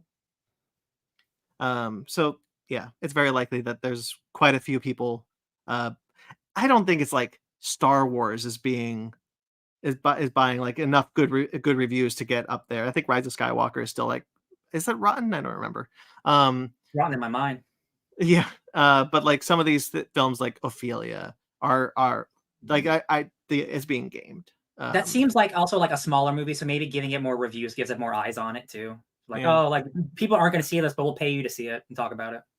That's exactly what it is because a fresh rating helps ticket sales. Even a couple of years ago, Rotten Tomatoes used to put stickers on Blu-rays, certified fresh on Rotten Tomatoes on the Blu-ray. Yeah, still do. I don't like that. Neither do I. That's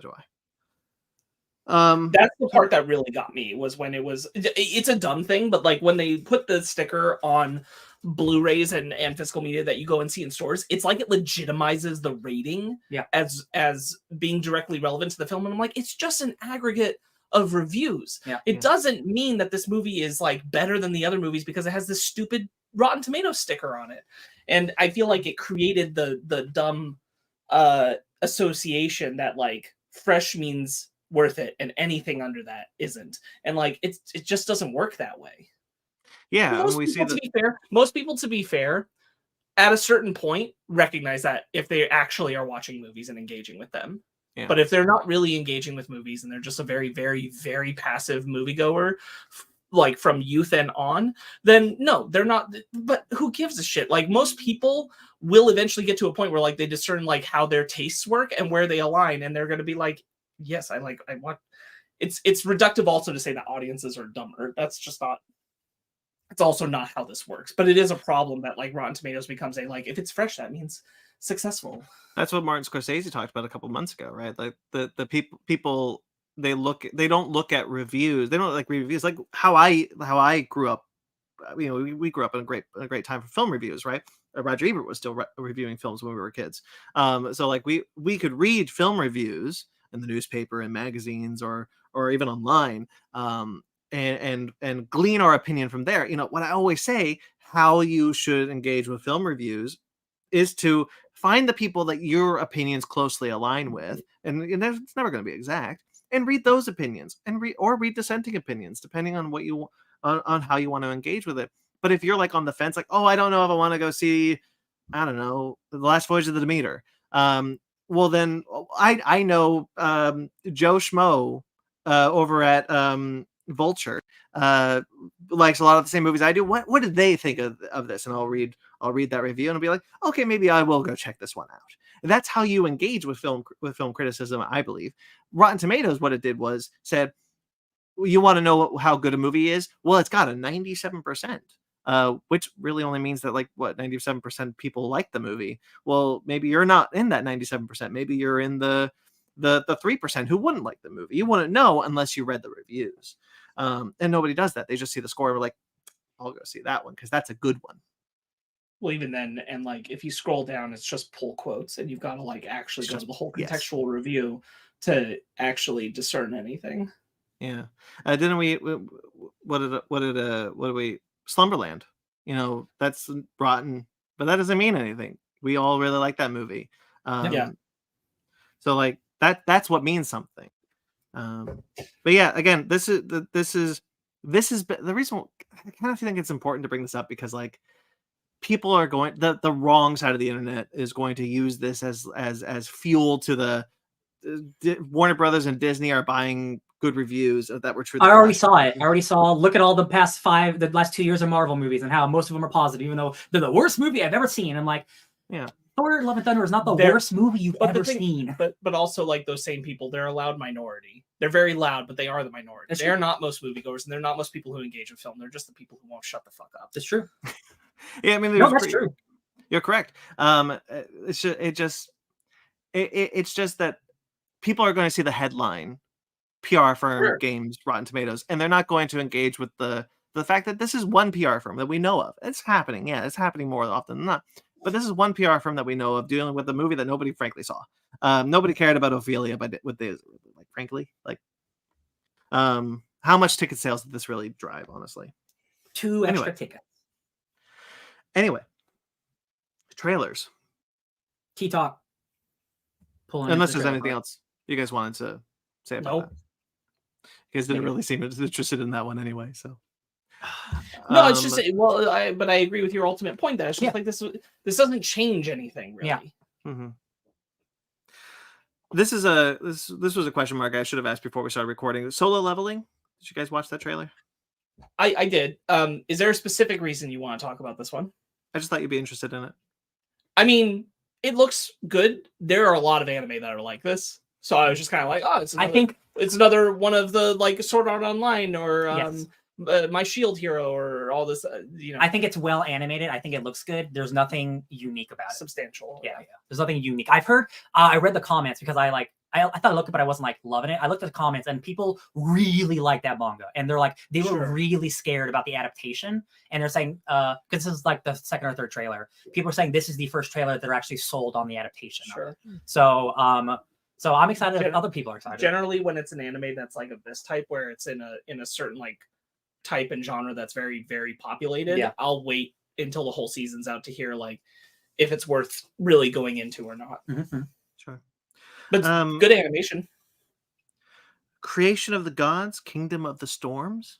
This is one of the coolest trailers I've seen in my entire life. And movies need to look better. Why don't? This is why I have a problem with This is what I want Secret Wars to look like. This is okay. So yes. So the thing that I love about other countries is like they're not scared to just make wild movies. Mhm. America, we do not respond to movies like this. We don't see them. Anything that is giant and crazy, unless it's like a Marvel movie, which again is kind of like contained compared to what this No is. movie looks like this. That's what I mean. Like America, like we never get movies like this, and when we do, it's Gods of Egypt, and it's awful. Like this movie, first of all, it's like the highest grossing movie in China right now. It's huge. Like it is their end game. It is massive. We fear earnestness with like Yeah. wild emotion. Yeah. We talked about there's this so much movie- shit in this trailer. We actually talked about this movie a while ago when we did an animated film that I'm blanking on the name now. Yeah. Because Sparks brought this up, that this was a 3-part epic, kind of their Lord of the Rings is how I think you brought it up, Sparks. Yes. And I believe they filmed all 3 back to back is the reason why. It's the biggest production that China has ever seen. It's taken a very long time to make. Yeah. I got what it's about because like I didn't know what it's about until I looked it up. The first installment of the trilogy's legendary tale, which takes place amidst the furor of mythical ancient wars between humans, immortals, and monsters, depicts the rise and fall of King Zhu, the villainous final ruler of the Shang dynasty. There's so many cool visuals in this. This is already out in China, but people love this movie. I don't know which trailer you guys. There's a few trailers online. So I just watched the first one that popped up. There's a trailer that dropped yesterday for an American release date for September 22nd, which has me ecstatic. I'm so excited we're getting this movie in theaters. I'm so there. I don't care how small or limited this movie is going to be. I'm going to seek it out and I'm going to find it because this looks incredible. I love how this movie is done, and we talked about with RRR how like we'd never see that kind of movie in America, and like I wish that we could, because this is the kind of movie I want to see more of. We see someone running on a log, cutting it up, and then falling. There's dragons. There's a clip online, huh? It's sexy too. It's sexy. There's a clip online of the old man who's got the what's it called, the expenditure, the scroll, I think it's called. Sure. And like this ribbon is like holding some dude, like this person has like, and like you see a little glimpse of it in this trailer. I love the visuals. I love the CGI. I'm so here for this movie. This is one of my most hotly anticipated films, and I didn't even know it was coming out this year. And I'm so excited that it is. It just seems so earnest, and it's just like so many monsters, so many just like real people, giant armies, like romance, love. It looks really just like it is like a big like epic like Lord of the Rings. Like it just looks incredible. Like it looks, and the reviews are good. So like, hey, it's also going to be good. I have heard that some of the CGI in spots is awful, but that won't bother me. No. Because like budgets for other movies are not the same as American movies. Like this is like half the budget of like a regular Avengers movie, and it looks twice as cool. So like I'm so glad you put this on here. That's the thing about like our CGI. When it's bad, it's glaringly bad because like they're not there. It's clearly like, oh, you didn't have the time. But like stylistically, the CGI in this movie looks way more inventive. That if it's bad, I don't care as long as you're doing something cool with it. There's giant dragons around. Like it's kind of hard to describe this trailer because there's so much happening. Like if you're listening to this, watch this trailer because it's just like the most extravagant.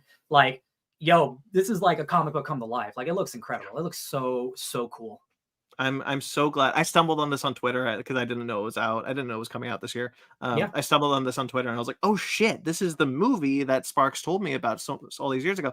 I really want to see this, and so I watched like every trailer.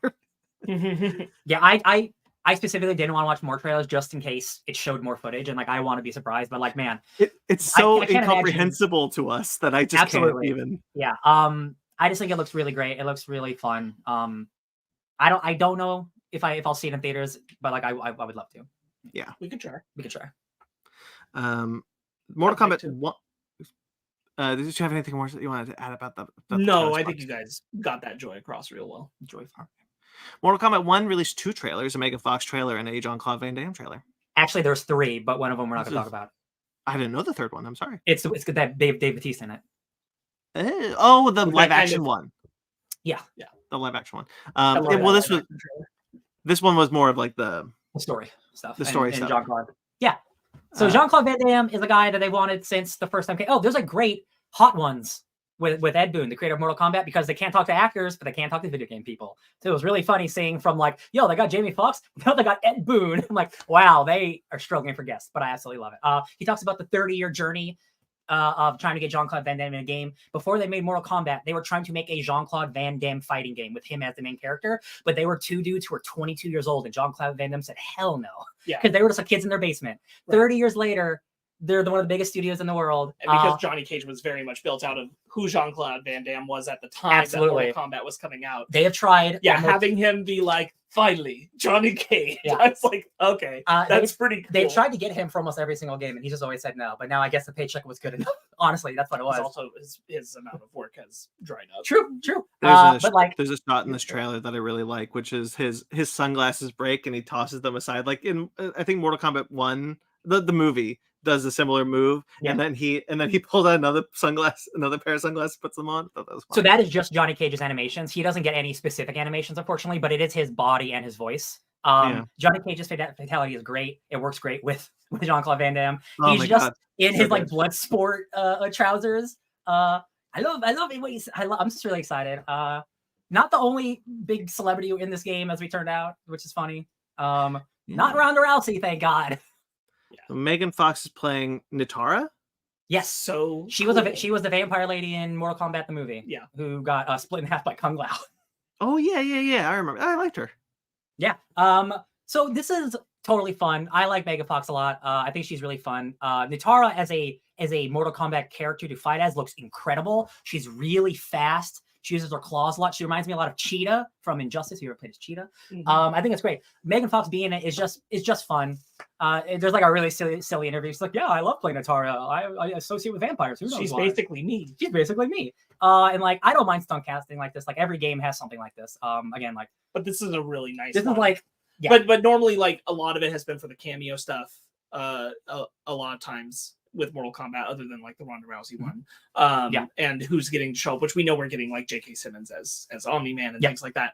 But having her step into a Mortal Kombat character, I'm like, this is a much stronger like casting choice than what we did last time. There's a really great Jennifer's body joke, Yes. but also it's not just Jennifer's body joke because Kung Lao's girlfriend in MK Conquest, the TV show, her name was Jennifer. So it's a double entendre. We get clips of her voice acting in this one, and honestly, whoever is the vocal director for this movie is doing a better job than they did in Mortal Kombat 11. Because Megan Fox actually she's good. We don't get a lot, but I thought what we did here was like, oh, actually, this fits this character. You're even in some cases she's actually putting on a voice, which it doesn't feel like she half-assed this.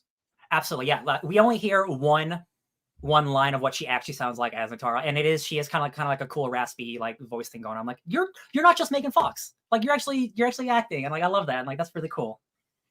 Looks really good.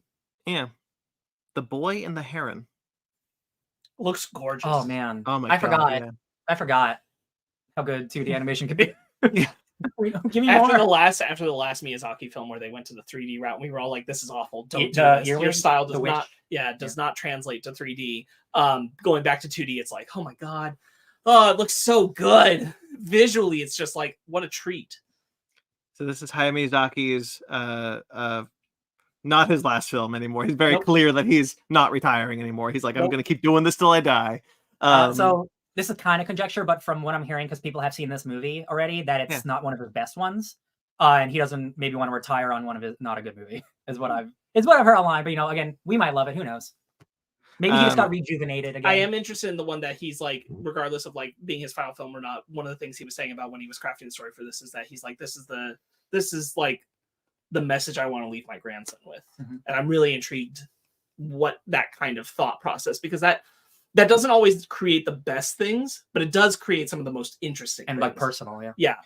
So there's two interesting things about this trailer release for me, which is one, Japan didn't get a trailer before this movie dropped. We did, and Japan, they knew this was coming, but there was no marketing for it. So when it dropped, everyone was blind going into it, which is not something we get to experience because we have a trailer. The other thing is this going to IMAX? I get to see a Miyazaki film in IMAX? Oh, Holy wow, shit. That's crazy. Yeah. That's exciting.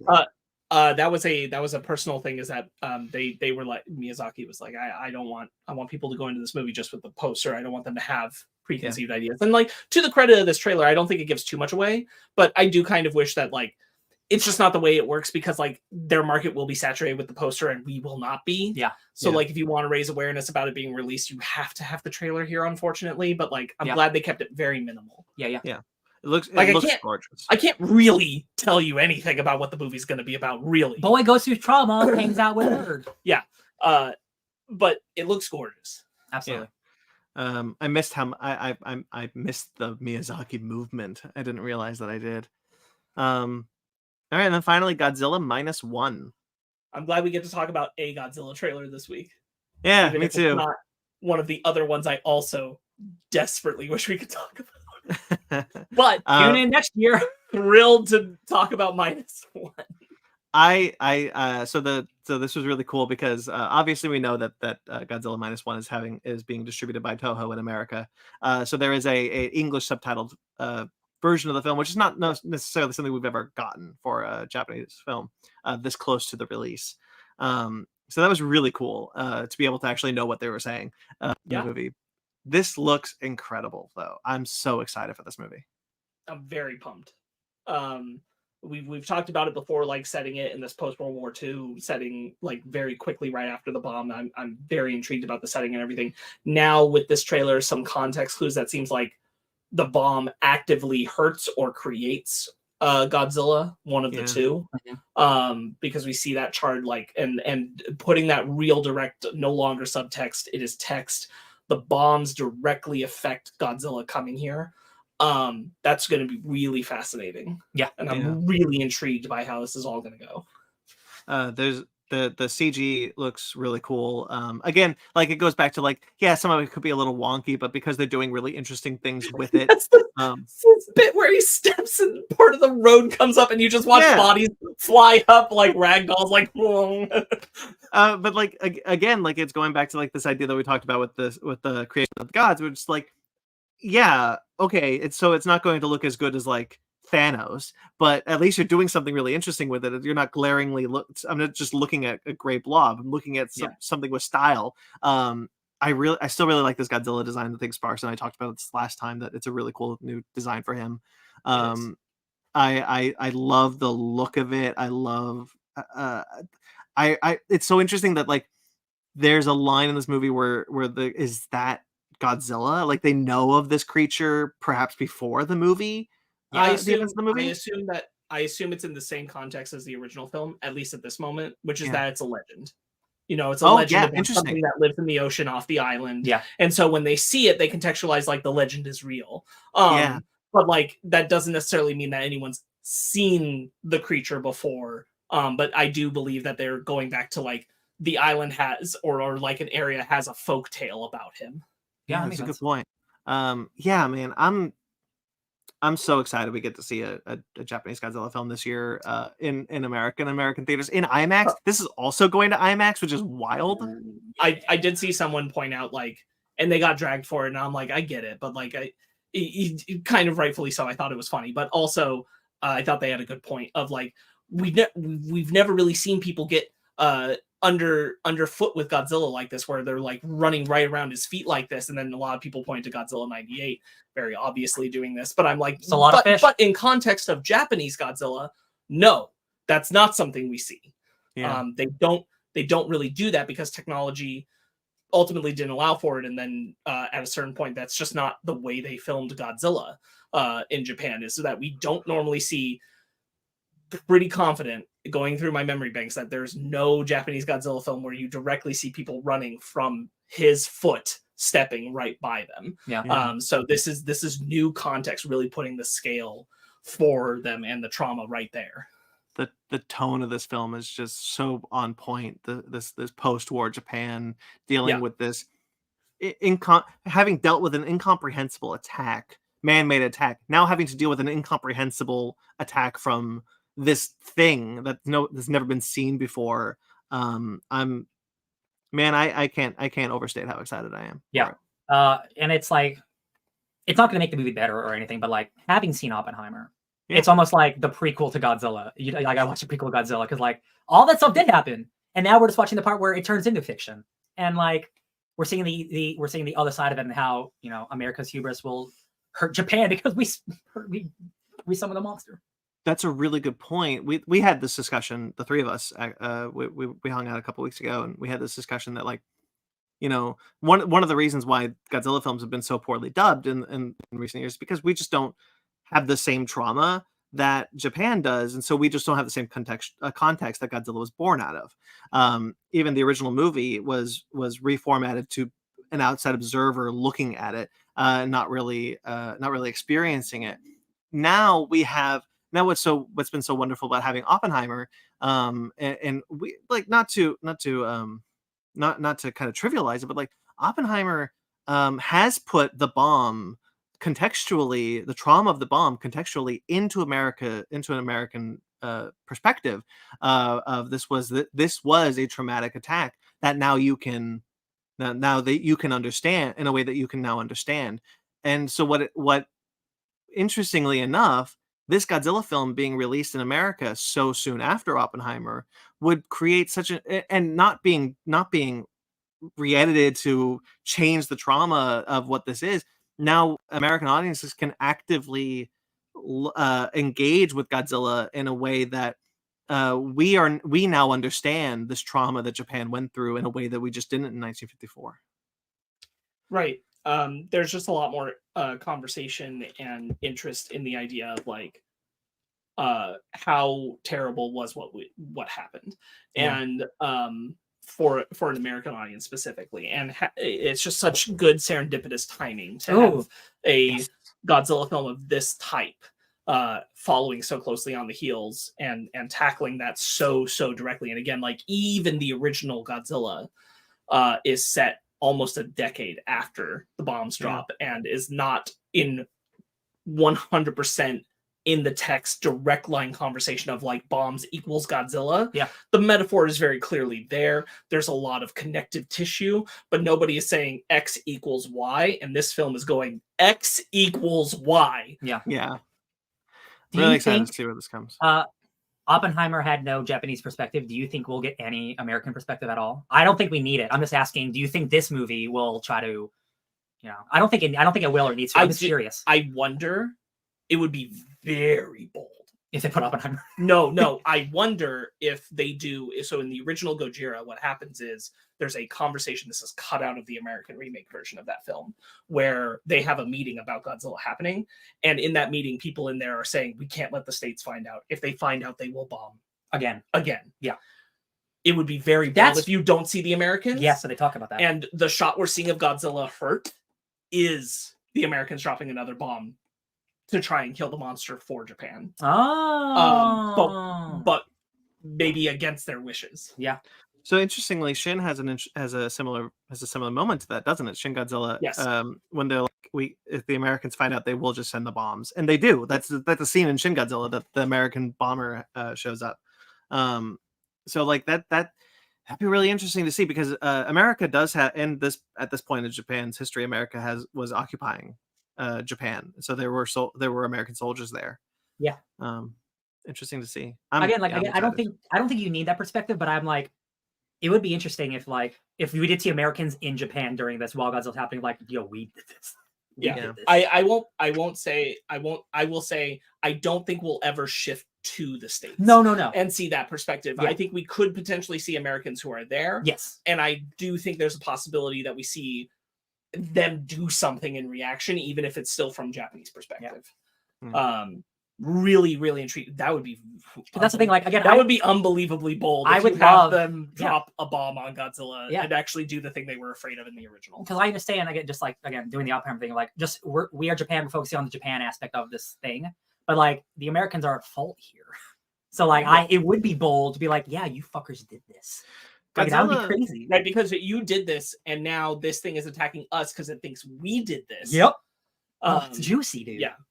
There's one of my favorite Godzilla movie, Godzilla, Mothra, King Ghidorah, Giant Monsters All Out Attack, has is about, I always because this kind of reminded me of it. It's about the fact that people in the new generation of Japan have forgotten the trauma of what happened in World War II, and so Godzilla comes back as a spectral manifestation of that trauma to essentially remind Japan not to forget that trauma. And as a movie, Godzilla -1 is kind of acting in the same vein, kind of be like, this was a shared trauma that we all dealt with, and it cannot be forgotten. I find that interesting. Yeah, because there is a line in the trailer about this monster won't forgive. Yeah. And it's like, well, Japan doesn't need to be forgiven for this. Yeah. Necessarily. So like, though having done a little bit of research around that original Godzilla film, there was an amount of commentary about how like the people in Japan felt like that at a certain point they shouldn't have been in the war, and that like there is some blame on like the common citizens for the Japanese government having pushed things too far. Not that it's entirely their fault, obviously, that they got bombed, but that it had been a while that large public opinion had been, we shouldn't have been involved anymore. Sure. Yeah. And that this shouldn't have happened to us. So that there's even an amount where like, you know, there are accounts from people in Japan at the time who, while they blame the U.S. most, they also hold their own government accountable for like even putting them in a position of being in a war. Yeah. Very juicy. Who do you think he's going to fight in the sequel? I'm kidding. I don't care. I'm just so focused on this and being super special and unique. But probably King Caesar. I was gonna say Biolante. Make it environmental. It'll be really interesting because like Godzilla took time to transition to like the Showa kind of context of kaiju fighter monster. Yeah. You know, like the next film he fights another monster, but like the kind of fear and trauma is still present in that film. You can't, I think this one's going to go even harder on that. So I don't think you can transition out of that context. I don't think they want to turn easily. him into hero Zilla. Even without being a hero, I just like you that shift. Like if you are introducing a new monster, which you would if you were doing a sequel, right? Like we're way ahead. But if you were doing that, like you also have to frame it in the same context, like of how is this related? How is this tied in the same context that Godzilla has? How does this have context to what the Japanese people are going through? Because now you've got this like this is deeply entrenched to our emotions and who we are as a people. If you're going to go that angle so hard with this film, a sequel would have to do the same. Yeah. You could have a solid trilogy that did that, though. Yeah. All right. Well, that's the show, guys. Lovely. All right, guys. That was it. So we'll be back in a couple of weeks once again to give you more strike updates because it's definitely not ending between now and then. So stay tuned for that. But there's plenty of things you guys can check out in the meantime, which is everything that's in the description below. Of course, conversation by Mark Reed with Mark Reed from the Creative Psychopaths podcast. Very fun. Really enjoyed that conversation. I hope you guys enjoy it too. Basement Arcade, the Mortal Kombat's that's going to keep going on, as well as Chaos City. Chaos City a little slower than Mortal Kombat, but yeah, we're going trucking along with a lot of Basement Arcades at this point because the few of our shows are unable to go on during the strikes. But please check out our website at fakenerdpodcast.com to see which shows are impacted by the strikes, which shows are strike compliant, such as Animation Station with the Digimon shows, with the Digimon movies. Those are strike compliant because that is a foreign property. So of course, stay tuned for more stuff and be on the lookout. And I keep that thing up to date all the time. So just keep an eye out at fakenerdpodcast.com. Of course, our archives, our book club archives, are being dropped. Sparks in the beginning of the episode told you a few of the titles there. But of course, you can check out the newest episode, 20th Century Men, which is our rotation, and my Star Trek classic, my Star Trek variant book club series. We did the Mirror Universe Saga. Very fun. And upcoming Unbelievable Gwenpool Volume 1. That's Ben's pick in rotation and Wasted Space Volume 4. Yeah. Stay tuned for that. And of course, you can check out our Patreon and our TeePublic, which are linked below, as well as on our website at fakenerdpodcast.com. If you'd like to support us financially, we greatly appreciate it. It would be a big help at this point in time. Thank you to everyone who listens. We greatly appreciate all of your support there. Thank you to everyone who watches the rewind. Thank you to everyone who watches the live stream. We had a few people in the live stream today. That was pretty fun. Thank you to Jeremy Vellucci, co-host of the Real Score podcast, which is currently on hiatus due to the strikes. But he also did the music for all of the shows and all the music you heard here this morning. You can find him at Jeremy Vellucci _Rec of Time. You can find his podcast, Suburban Proctologist, which had a big announcement a couple weeks ago. So stay tuned for more Suburban Proctologist at facebook.com/Suburban Proctologist Official or Instagram at SubProc Podcast. Or maybe a podcast of a different name. Who knows? Different name? Mm-hmm. Wow. Oh, it's a sizzle. All right, guys. Of course, you can check out Mike Matola, a wonderful collaborator of ours. Mike Matola, a good friend of ours, who did our logo, who did a couple of our logos and collaborated with us a few times. You can find him at Mike Matola on Instagram and TikTok. You can also find us on Twitter, Instagram, and Facebook, all at Fake Nerd Podcast, fakenerdguys@gmail.com. If you'd like to get in touch with us personally, I'm at BC McClure on Instagram and Twitter. I also write for AtomicGeekdom.com, KaiserRamaMedia.com, where I'm also the website editor. Sparks, where can people find you? You can find me just too busy editing at Sparks Witty on Instagram, Twitter, SPRKZ Witty. Couldn't come up with anything else. Ryan? You can find me getting lost on my way to Baldur's Gate at DJ Tony Snark everywhere, all over the internet. Subscribe to us on your podcatcher of choice. Rate and review wherever you get us. We greatly appreciate that. Like this video, subscribe to this channel. Until next time we see us, guys, stay fake nerds.